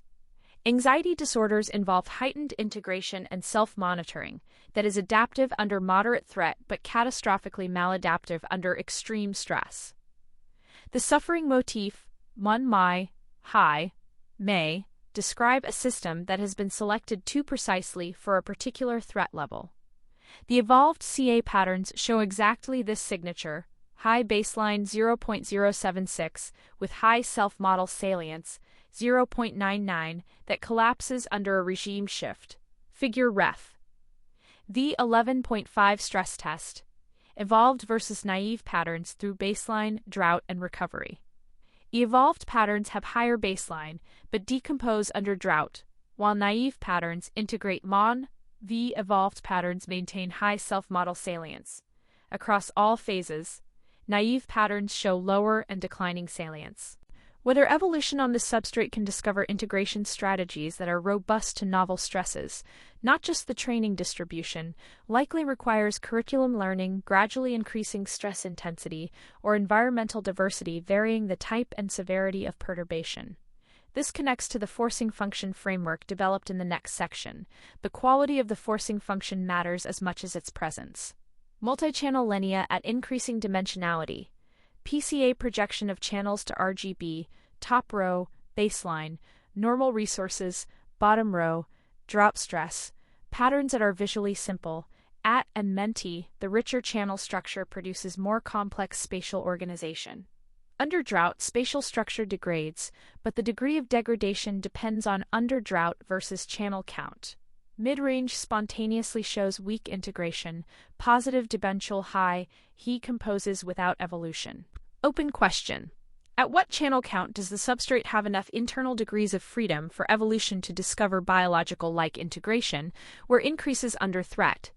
The sweep figure ref suggests that mid-range, where phase accidentally produces integration-like responses, the coupling bandwidth happens to match the channel count, while high, meek composes, the coupling space being too large for random configurations. Is there a critical above which a phase transition occurs, or does evolution continuously improve robustness at any time? Each rung of the ladder may require a minimum internal dimensionality. The substrate must be rich enough for selection to sculpt. The critical lesson evolves with the experiments. V11.0.5 showed that evolution helps, but in surprising ways, it creates higher states that are also more fragile. V11.7 demonstrates that the training regime matters. Curriculum learning produces genuine generalization across novel stressors. V11.6 showed that making drought metabolically costly produces efficient passivity rather than active foraging. The patterns cannot perceive beyond their local neighborhood, so existential stakes alone do not generate the distant resource-seeking behavior that would require integration. The remaining gap was between decomposes less and integrates under threat. And the locality ceiling section ref explains why. V12's results confirm that the ceiling is real and that the predicted remedy partially works. Replacing fixed convolution with evolvable windowed self-attention, the only change to the physics, shifts mean robustness from to 1-7 to the trash, moving the system to the threshold where it is approximately preserved under stress rather than destroyed. 8 substrate modifications V11.050.7 could not achieve even this. The single change that mattered is exactly what the attention bottleneck hypothesis predicted, state-dependent interaction topology. But the effect is modest. The system reaches the threshold without clearly crossing it. Attention is necessary, but not sufficient for the full biological pattern. Open question. The V11.0.5 results show that selecting for robustness under mild stress creates patterns that are less robust to severe stress than unselected patterns. V11.0.7 provides a partial answer. Curriculum training with graduated noisy stress exposure produces patterns that generalize to novel stressors, to shift over naive across 4 novel severity levels. But the effect is modest. Evolved patterns still decompose under severe novel stress, just less than naive. The remaining questions. 1. Can curriculum training with longer schedules or wider stress distributions close this gap further? Does combining curriculum training with metabolic cost V11.0.6's lethal resource dependence produce qualitatively different dynamics, active foraging rather than passive persistence? Does the biological developmental sequence, graduated stressors from embryogenesis through maturation, achieve robust integration precisely because it is a curriculum over the full threat distribution? V11.6 plus curriculum combination not yet tested. What the latter has not reached, it is worth being explicit about how far these experiments are from anything resembling life, self-sustenance, or metacognition. The latter metaphor risks implying a smooth gradient from linear gliders to biological organisms. In reality, there is an enormous gap: self-sustenance. Our patterns are attractors of continuous dynamics, not self-maintaining entities. They do not consume resources to persist. Resources modulate growth rates, but patterns do not eat in any metabolic sense. They do not do thermodynamic work against entropy. They have no boundaries. They are density blobs, not membrane enclosed. They persist as long as the physics allows, not because they actively maintain themselves. The drought in our experiments reduces resource availability, which weakens growth, but this is more like turning down the volume than starving a dissipative structure. Metacognition. Our self-model salience metric measures how much a pattern's own structure matters for its dynamics. That is not self-modeling. There is no representation of self, no information about the pattern stored within the pattern. The V11.0.5 tiers, sensory, processing, memory, prediction, are labels we imposed on the coupling structure. No functional specialization emerged. Memory channels had weak activity. Prediction channels did not predict anything. Individual adaptation. All learning in our experiments happens through population-level selection. Cull the weak, boost the strong. No individual pattern adapts within its lifetime. Biological integration requires individual-level plasticity, the capacity for a single organism to reorganize its internal dynamics in response to experience. Hypothesis 8.4. The autopoietic gap. The transition from passive pattern persistence to active self-maintenance, autopoiesis, requires at minimum a lethal resource dependence, patterns that go to zero without active consumption, B. Metabolic work cycles energy and structure maintenance waste, out, and C. Self-reproduction, templated copying, not artificial cloning. Population-level selection on top of passive physics cannot bridge this gap because selection optimizes what already exists rather than innovating the mechanism of existence itself. Proposed experiment question. Does lethal resource dependence change the integration response to stress? Design, maintenance cost, drains each cell proportionally to mass each step.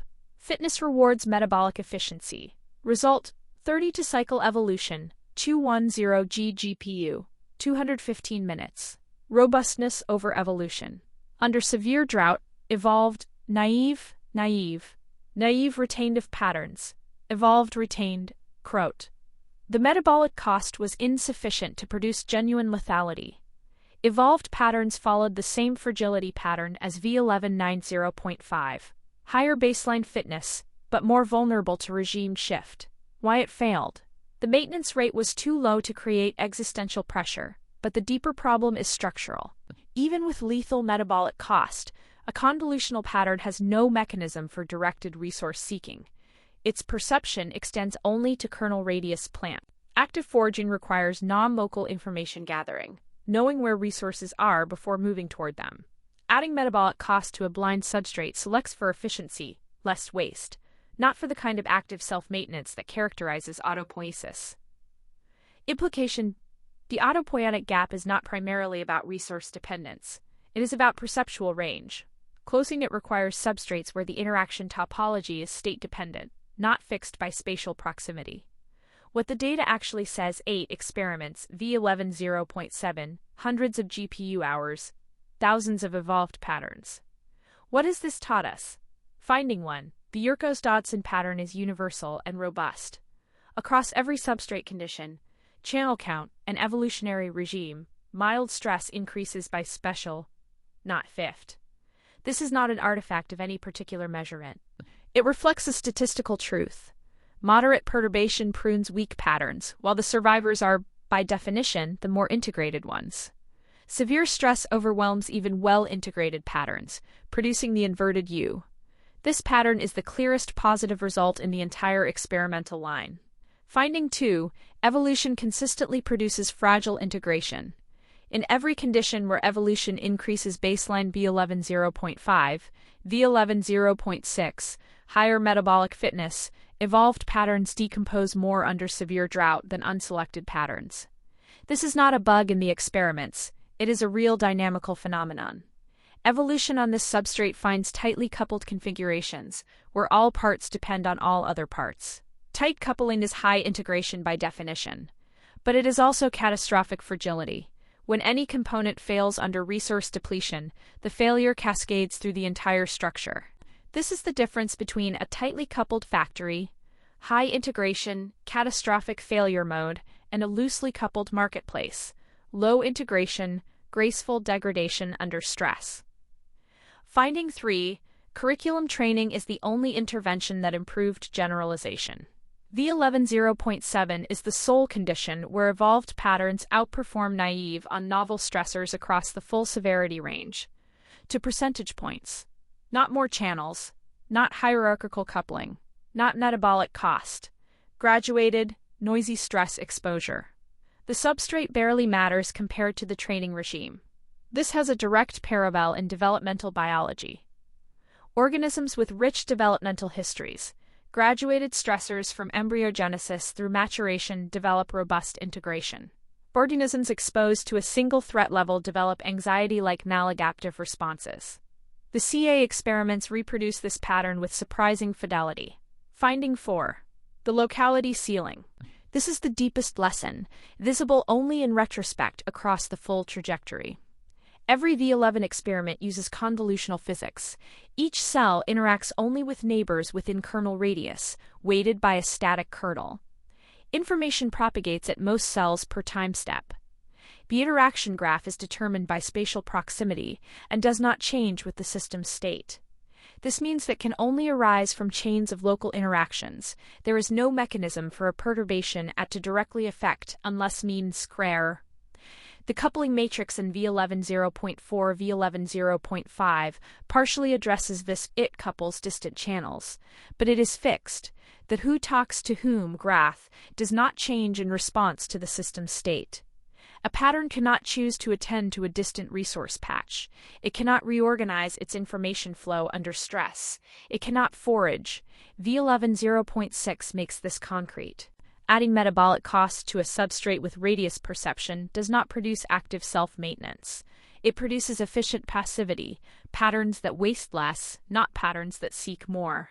A blind organism with a metabolic cost dies when local resources deplete, regardless of how well integrated it is, because it has no way to detect resources beyond its perceptual horizon. The autopoietic gap is not about resource dependence. It is about perceptual range and its state-dependent modulation, which is to say, it is about attention. Finding 5. Attention is necessary, but not sufficient. V12 tested the locality ceiling hypothesis directly by replacing convolution with windowed self-attention while keeping all other physics identical.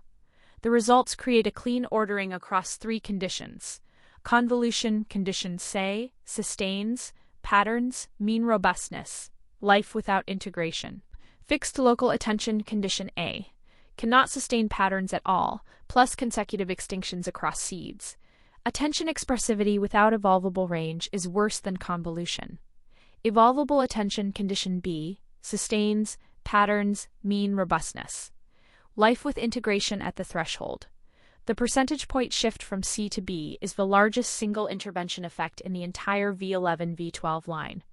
But it is a shift to the threshold, not past it. Robustness stabilizes near rather than increasing with further evolution.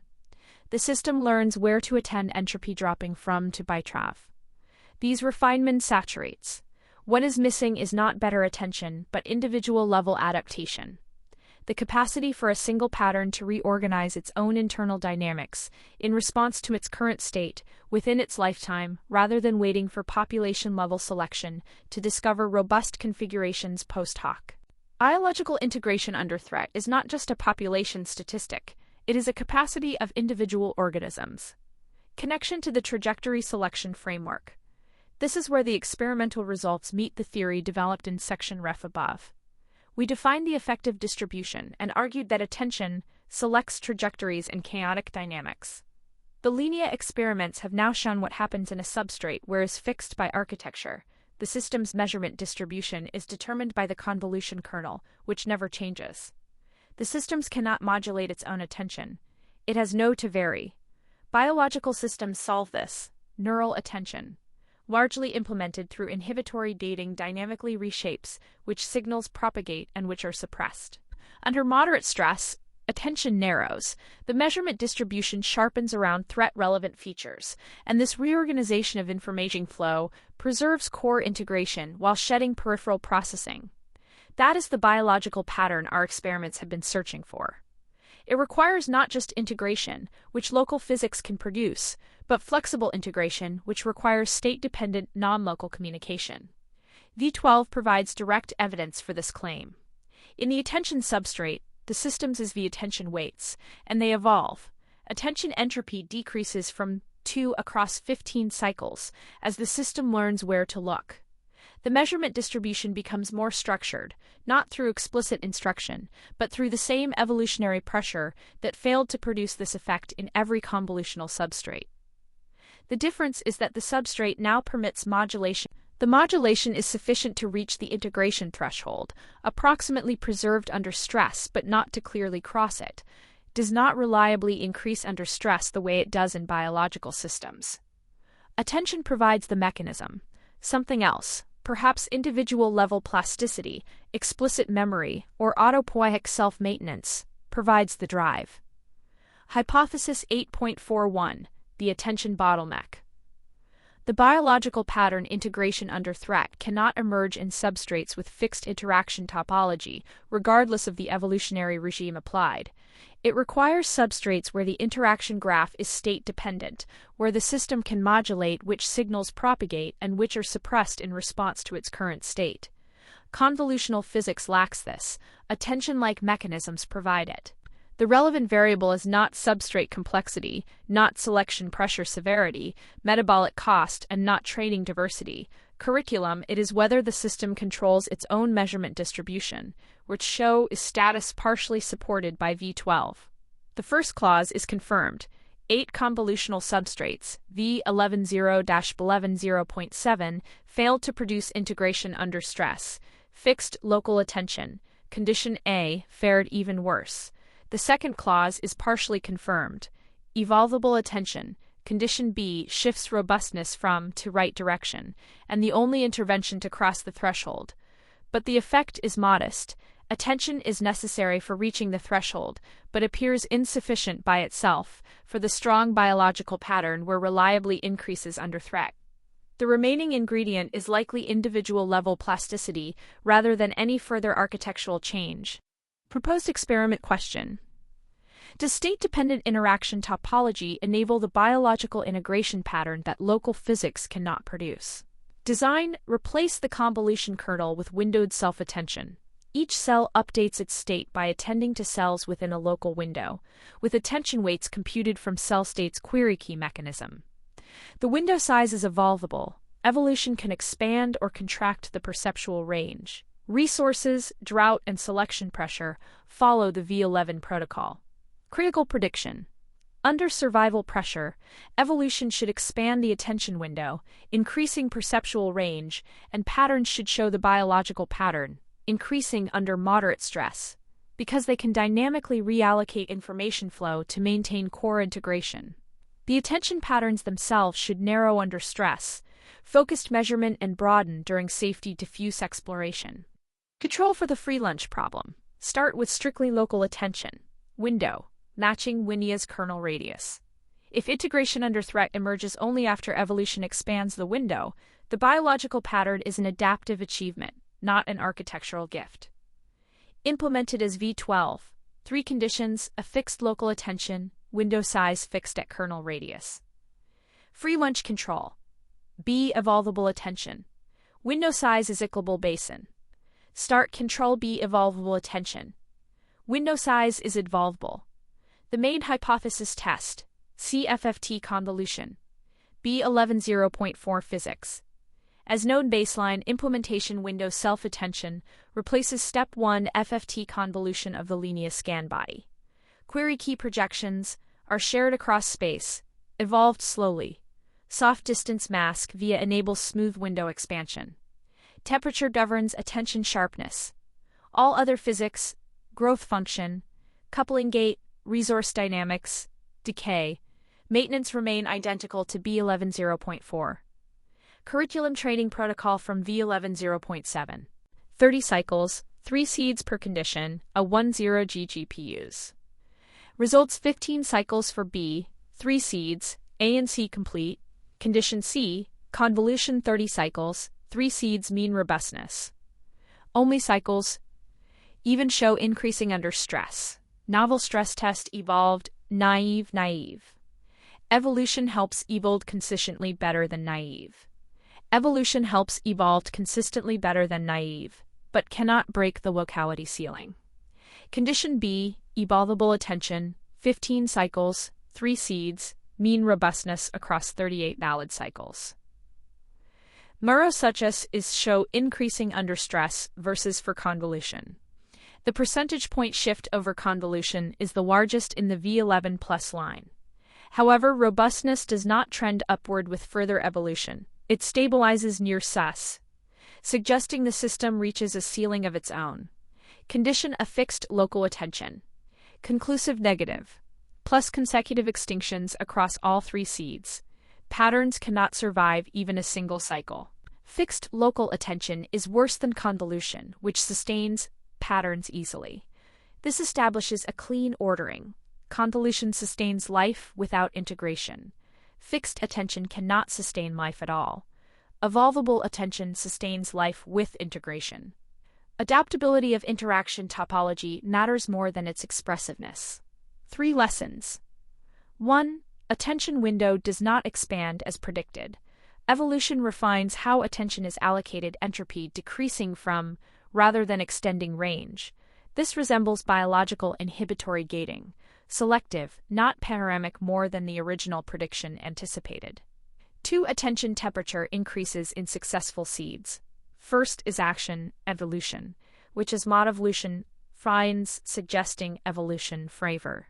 So Warder finds section, wod, rund, not focus about mea. The effect is real but modest. Attention moves the system to the integration threshold without clearly crossing it. State-dependent interaction topology is necessary for integration under stress, but not sufficient for the full biological pattern of increasing under threat. What remains missing is likely individual-level adaptation, the capacity for a single pattern to reorganize its own dynamics within its lifetime, rather than relying on population-level selection to discover robust configurations. The V10 Marl ablation study experiment, REF, produced a surprise. All 7 conditions show highly significant geometric alignment. Aesthetizations and removing forcing functions does not reduce alignment. If anything, it slightly increases it. The predicted hierarchy was wrong. Geometric alignment appears to be a baseline property of multi-agent survival systems, not contingent on any specific forcing function. This strengthens the universality claim, but challenges the forcing function theory developed in the next section. Forcing functions for integration. What makes systems integrate? Not all self-modeling systems are created equal. Some have sparse, modular internal structure. Others have dense, irreducible coupling. I think systems designed for long-horizon control under uncertainty are forced toward the latter. Definition 8.32 Forcing functions. A forcing function is a design constraint or environmental pressure that increases the integration of internal representations. Key forcing functions include partial observability, the world state is not directly accessible, long horizons, tasked, rewards, the extend. Rewards viability depend on extended temporal sequences. Learned world models. Dynamics must be inferred, not hard-coded. Self-prediction. The agent must model its own future behavior. Intrinsic motivation. Exploration pressure prevents collapse. To local optima. Credit assignment. Learning signal must propagate across internal components. Hypothesis 8.42 Forcing functions. Increase integration. Let be an integration measure over the latent state, to be defined precisely below. Under the forcing functions AF, the gap increases with task complexity and horizon length. Argument: each forcing function increases the statistical dependencies among latent components. Partial observability requires integrating information across time. Memory coupling long horizons require value functions over extended latent trajectories, coupling across time. Learned world models share representations, coupling across modalities. Self-prediction creates self-referential loops, coupling to self-model intrinsic motivation links exploration to belief state, coupling across goals. Credit assignment propagates gradients globally, coupling through learning. Ablating any of these reduces the need for coupling, allowing sparser solutions. Contrastation with data. The V10 ablation study experiment REF does not support this hypothesis as stated. Geometric alignment between information theoretic and embedding predicted affect spaces is not reduced by removing any individual forcing function. This suggests a distinction. Forcing functions may increase agent capabilities, richer behavior, higher reward without increasing the geometric alignment of the effect space. The effect geometry appears to be a cheaper property than integration, arising from the minimal conditions of survival under uncertainty, not from architectural sophistication. Whether forcing functions increase integration per se, as measured by rather than RSA, remains an open question. Proposed experiment question: which forcing functions most affect geometric alignment between information theoretic and embedding predicted affect spaces? Design: MAL, agent reinforcement learning with 4 agents navigating a seasonal resource environment. 7 conditions: full, no partial obs, no plive, rase, no long horizon, no world model, no self-prediction, no intrinsic motivation, modalized rewards, 3 seeds per condition. 21 parallel GPU runs, a 10G. Effect measured in the 6D framework. Geometric alignment via RSA, representational similarity analysis, with mantle test, 5,000 permutations between information theoretic and observation embedding effect spaces.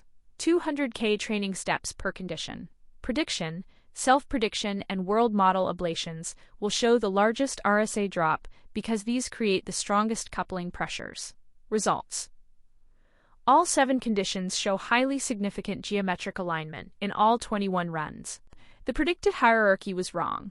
Condition RSA, ST, CKA, CKA, full, 0, 2, 1, 2, 0, 0, 5, 8, 0, 0, 2, 1, 0, 0, 1, C, 0, 0, 1, 7, 0, 0, 1, 6, 0, 1, 2, 3, 0, 1, 2, 6, null, long, horizon, 0, 2, 1, 5, 0, 0, 2, 7, 0, 0, 7, 5, 0, 1, 1, 0. Now, world model. Do, 2, 2, 7, 0, 0, 0, 5, 0, 0, 9, 1, 0, 0, nonal, position, new 0, 0, prediction, 0, 0, 2, 2, 0, 1, 0, 0, 0, 1, 2, 0, no, intrinsic motivation, 0, 2, 1, 2, 0, 0, 2, 1, 1, 0, 0, 1, 1, 6, node, made, rewards, 0, 2. The crossing variance of the full model exceeds most condition differences, so no individual ablation is statistically distinguishable from full, but the consistent direction all ablations full is noteworthy. Interpretation. Geometric alignment is a baseline property of multi-agent survival, not contingent on any single forcing function. The forcing functions add representational complexity, more latent dimensions active, richer dynamics that slightly obscures rather than strengthens the underlying affect geometry. This supports the universality claim. The 6D effect structure emerges from the minimal conditions of agents navigating uncertainty under resource constraints, not from architectural extras. Caveat. This does not mean forcing functions are unimportant. They clearly affect agent capabilities. The full model achieves higher rewards and more sophisticated behavior, but their contribution is to agent competence, not to the geometric structure of affect. The geometry is cheaper than we thought. Forcing functions and the inhibition coefficient. There is a deeper connection between forcing functions and the perceptual configuration that Part 2 will call the inhibition coefficient. Several forcing functions are at root pressures toward participatory perception, modeling the world using self-model architecture. Self-prediction is low perception turned inward. The system models its own future behavior by attributing to itself the same interiority, goals, plans, tendencies that participatory perception attributes to external agents. Intrinsic motivation requires something like low perception of the environment. Treating unexplored territory as having something worth discovering presupposes that the unknown has structure that matters, which is an implicit attribution of value, a participatory stance toward the world. Partial observability rewards systems that model hidden causes as agents with purposes, because agent models compress behavioral data more efficiently than physics models when the hidden cause is another agent. The forcing functions push toward integration, and integration is precisely what low provides, the coupling of perception to effect to agency modeling to narrative. Systems under survival pressure need low, because participatory perception is the computationally efficient way to model a world populated by other agents and hazards. The mechanistic mode, which factorizes these channels, is a luxury available only to systems that have already solved the survival problem and can afford the decoupling. Integration measures. Let's define precise measures of integration that will play a central role in the phenomenological analysis. Definition 8.33 Transfer entropy. The transfer entropy from process to process is, this measures the information that provides about the future of beyond what's own past provides. Definition 8.34 Integrated information. Following IIT, the integrated information of a system in state is, where the minimum is over all bipartitions of the system, and is an appropriate divergence, typically earth-movers distance in IIT-4. In practice, computing exactly is intractable. We'll use proxy measures. Definition 8.35. Integration proxies transfer entropy density. Average transfer entropy across all directed pairs. Partition prediction loss. Transfer enter, how much does partitioning hurt prediction? Synergy. The information that components provide jointly beyond their individual contributions. Definition 8.36 Effective rank. For a system with state covariance matrix, EAM, the effective rank is Where are the eigenvalues of May? This measures how distributed versus concentrated the active degrees of freedom are. Proposition 8.15 rank bounds, with when all variance is in one dimension, maximally concentrated, and when variance is uniformly distributed across all active dimensions. Summary of Part 1. Here's what I've tried to establish. Thermodynamic foundation.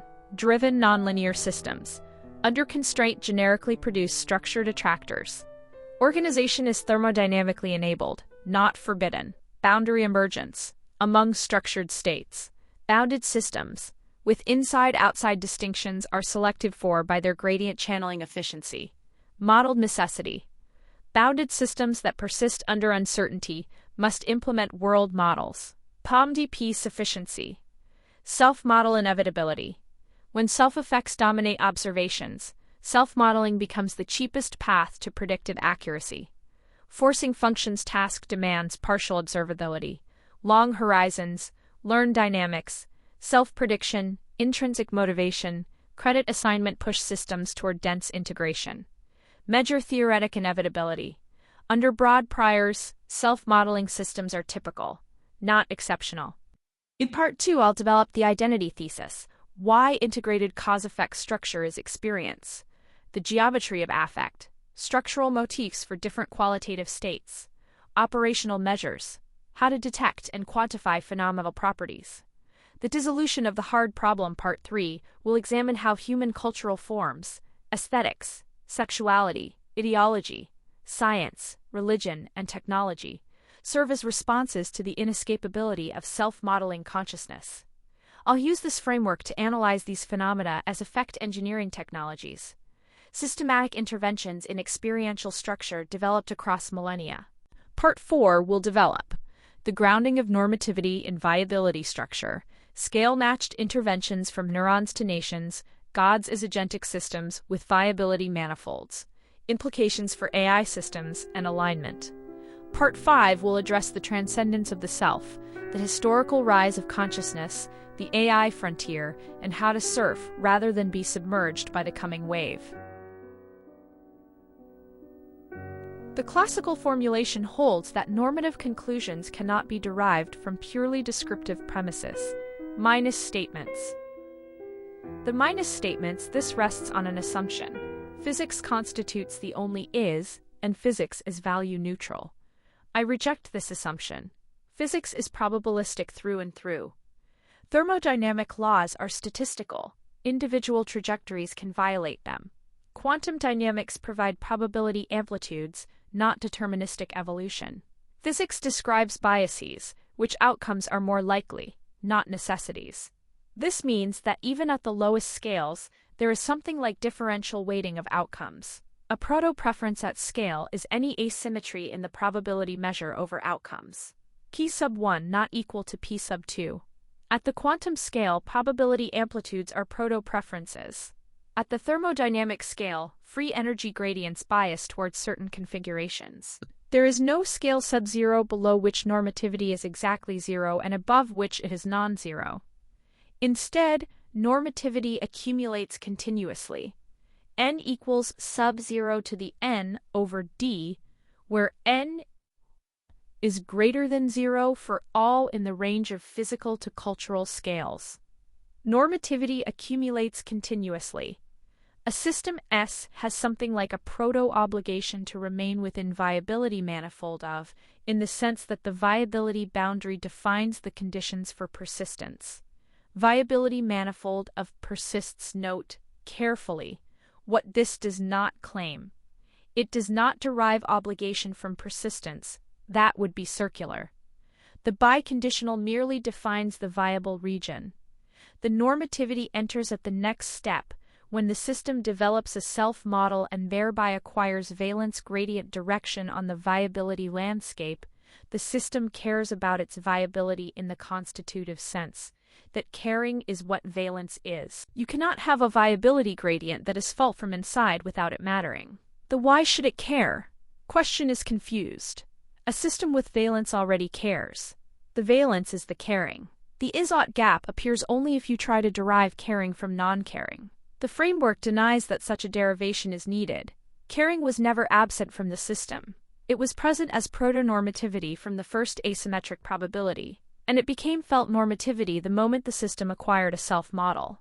The boundary viability manifold of also implicitly defines a proto-value function. V sub equals minus d. Viability manifold of states far from the boundary are better for the system than states near it. When the system develops a self-model, valence emerges, not projected onto neutral stuff, but as the structural signature of gradient direction on the viability landscape.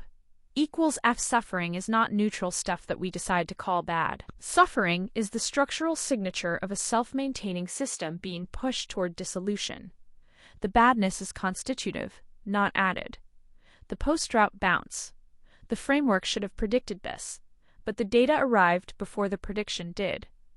In protocell agent experiments V31, 10 seeds, the correlation between post-drought recovery and mean lifetime is R equals 0.997. P is less than 0.001. Systems that recover most effectively from near dissolution, that move away from viability manifold of most decisively, are the ones with highest integration. What if this is not a coincidence but a structural necessity? The same cause-effect coupling that constitutes high is what enables coherent recovery, the capacity to reorganize under threat rather than fragment. Positive valence movement into the viable interior tracks integration, because integration is the capacity for coordinated response. The systems that bounce back are not merely lucky survivors. They are the ones whose internal structure supports what suffering, survived, leaves behind. Recovery from mere dissolution is a large loop through state space, and the systems with highest are the ones whose modes couple through that loop. Whose skeleton develops curvature precisely where the viability landscape curves most steeply. The capacity for coordinated recovery is the curved skeleton. The positive valence of bounce back is the system traversing a loop that creates new holonomy. Suffering forges topology, but not all suffering forges. Suffering that merely repeats the same stress in the same envelope can be absorbed by the exoskeletal solution without creating new topology. The surface hardens around that specific threat. It is suffering that exceeds the current eigenskeletal surface, stress the existing architecture cannot accommodate. That forces internalization. This is why graduated variable stress V11.0.7's curriculum works, and fixed intensity stress V11.0.5 creates fragile overfitting. The former forces repeated internalization, cracking the exoskeleton at a different point each time.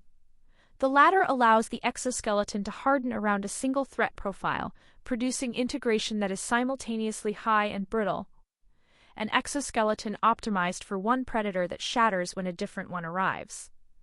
Let D sub be the set of facts at the experiential scale, including valence. Then normative conclusions about approach avoidance follow directly from experiential scale facts. The Izot gap was an artifact of looking only at the bottom neutral seeming and top explicitly normative of the hierarchy, while ignoring the gradient between them. There is also a dimension to the artifact, the inhibition coefficient introduced in Part 2. The Izot problem was formulated by philosophers operating at high, the mechanistic mode that factorizes fact from value, perception from affect, description from evaluation. At low, the gap does not appear with the same force. Perceiving something as alive automatically includes perceiving its flourishing or suffering as mattering. The participatory perceiver does not need to bridge the gap, because the participatory mode never separated the two sides. This does not make the dissolution merely perspectival. The viability gradient is there regardless of. But the perception that facts and values inhabit separate realms is a feature of the perceptual configuration, not of reality. The Izot gap and the hard problem are ethical and metaphysical instances of the same artifact. Once we recognize that valence is a real structural property at the experiential scale, not a projection onto neutral physics, the fact-value dichotomy dissolves. This system is suffering is both a factual claim about structure and a normative claim suffering is bad by constitution, not by convention. Dependency note: this dissolution rests entirely on the identity thesis. If the identity thesis is wrong, If experience is something over and above cause-effect structure, then valence is a structural property without guaranteed normative weight, and the Azot gap reopens. The normative force of the framework is exactly as strong as the case for the identity thesis, no stronger. This is why Part 2's honest treatment of that thesis, including its unverifiability, matters. The normative conclusions inherit whatever uncertainty attaches to the metaphysical foundation. The trajectory selection framework developed above deepens this dissolution. If attention selects trajectories, and values guide attention, you attend to what you care about, ignore what you don't, then values are not epiphenomenal commentary on a value-free physical process. They are causal participants in trajectory selection. The system's oughts, what it values, what it attends to, what it measures literally shape which trajectory it follows through state space. This is not the claim that wishing makes it so. The a priori distribution is still physics, but the effective distribution, the product of physics and measurement, depends on the measurement distribution, and the measurement distribution is shaped by values. In this sense, ought is not a separate domain from is. Ought is a component of the mechanism that determines which is the system inhabits. Star compositental intentant. This is the hardest section emotionally. The reader just accepted that suffering is real and that it matters. Now hit them with, how much does it matter? This is the section that will make people angry, because it sounds like it's reducing human value to a number. So, open by naming that it sounds cold. Then show that the alternative not quantifying is worse, because then triage is done by proximity bias and tribal preference. The key move, instrumental potential marginalized over all possible goals. This means the most valuable agent is the most general purpose one, not the one optimized for any specific task. The normative prescription, maximize structural diversity plus connectivity while maintaining coherence, should feel like a discovery, not a decree. The children's sidebar is where the emotional payload hits. If the reader has been following the math, they should feel the children's sidebar as, oh, the math says what I always felt but couldn't articulate. That killing a child is geometrically different from killing an adult, and here's why. This validates the reader's moral intuition through the same formalism that might have seemed to threaten it. This primes the epilogue's death section, complexity growth trajectories, Parts 5's finite bits problem civilizational encounter with quantified worthlessness, and the depression formulation in Part 7, the integral doesn't reset.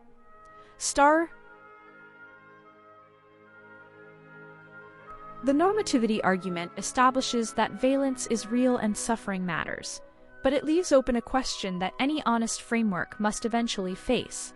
How much does a given system matter? Not whether it matters, the gradient of distinction settles, but measure captures the weight of its existence relative to other existences, other possible trajectories, other claims on the world's finite resources. The question sounds cold. It is cold. But it is also the question that every triage decision, every policy choice, every act of war answers implicitly. Better to answer it explicitly, with structure, than to leave it to intuition contaminated by proximity bias and tribal preference. An agent's potential is the mutual information between its life trajectory and a target possibility distribution, the bits of structure that one path through state space can transmit to another. Equals sub-information of. This is potential with respect to a specific goal. A surgeon's potential relative to the distribution of surgical outcomes is enormous. Relative to the distribution of jazz compositions, perhaps less so. Purpose is the directed version. The bits of information an agent must transmit to a target distribution as part of a plan. But the most important quantity is neither potential for a goal nor purpose under a plan. It is instrumental potential. The agent's potential marginalized over the expectation of all possibility structures this integrated locus of causality is navigating.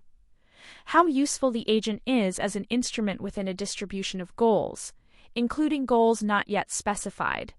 Equals sub G. G. Where is the distribution over presently unknown future purposes? The most valuable agent is not the one optimized for a specific task, but the one whose structure serves the widest range of tasks that do not yet exist. This is a formalization of general-purpose capability, and it applies equally to people, institutions, and AI systems. The normative prescription falls out directly. Maximize structural diversity and connectivity while maintaining coherence. Not selfish that collapses diversity. Not selfless that collapses the self whose structure generates the potential. Structurally rich and well-connected. Complex enough to be useful across many contexts, integrated enough to remain a single locus of causal influence rather than fragmenting into uncoupled parts. Notice what instrumental potential does to the relationship between individual and collective. Your bits are genuinely maximized by embedding in super-individual systems. The startup you build, the community you serve, the cultural infrastructure you contribute to. Because those systems multiply the contexts in which your structure is useful. This is not self-sacrifice dressed in information theory. It is the structural fact that an agent embedded in a rich network has higher than the same agent in isolation, because the network provides more goals against which the agent's structure can do work. The drive toward service, toward building for others, toward expanding the scope of what your existence touches. This is not a relic of religious programming or a compensation for meaninglessness. It is what instrumental potential maximization looks like from the inside. You feel pulled toward contribution because contribution is what raises, and the viability gradient tracks the way it tracks every other structural property that matters for persistence, but is not a fixed number stamped on you at birth. It is a trajectory with a growth rate. The integral of what you have already transmitted does not vanish. The universe does not forget the differences you made, but the rate of new contribution can be superlinear, sublinear, or zero at any given moment. The distinction matters. Significance has both a stock, the accumulated integral of everything you have already transmitted, and a flow, the instantaneous rate of new contribution. Depression makes you see only the flow, and the flow is null, while the stock remains intact. A person in burnout is generating 0 new bits, but their accumulated structural complexity has not vanished. They have not uncontributed what they already contributed. The integral does not reset.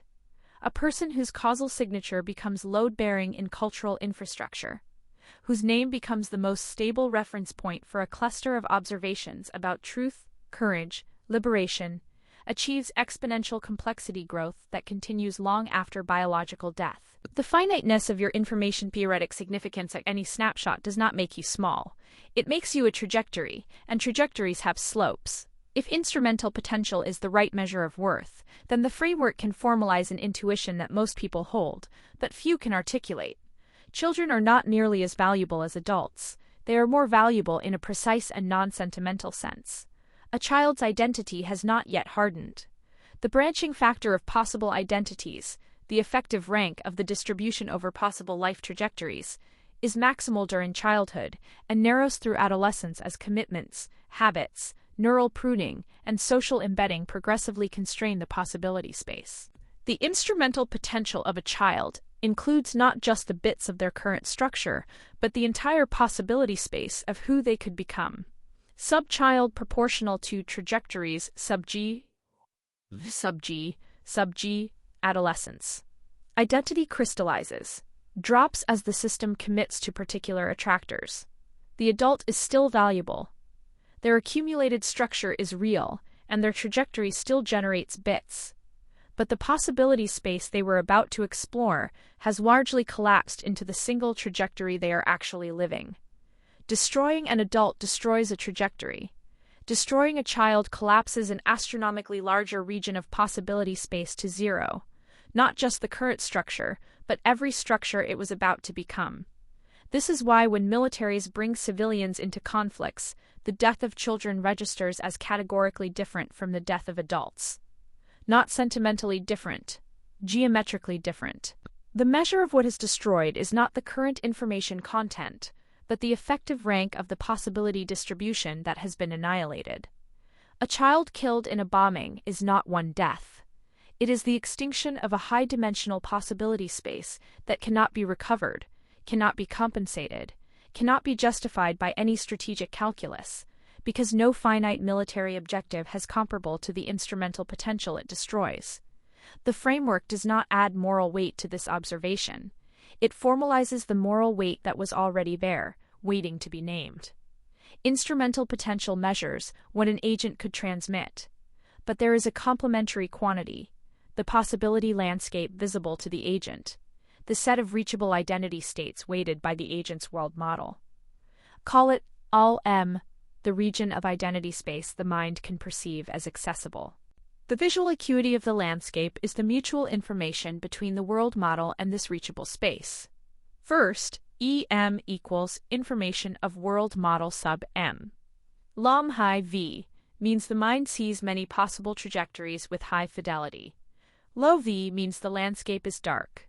The traversal speed T is how fast the identity actually moves through this landscape, the rate at which perceived possibility converts into achieved structure. TE equals over DT information of CIT, in bits per unit time. The opportunity-seeking ratio equals TV is the fraction of perceived possibility being actualized. When 1, the identity keeps pace with what it can see.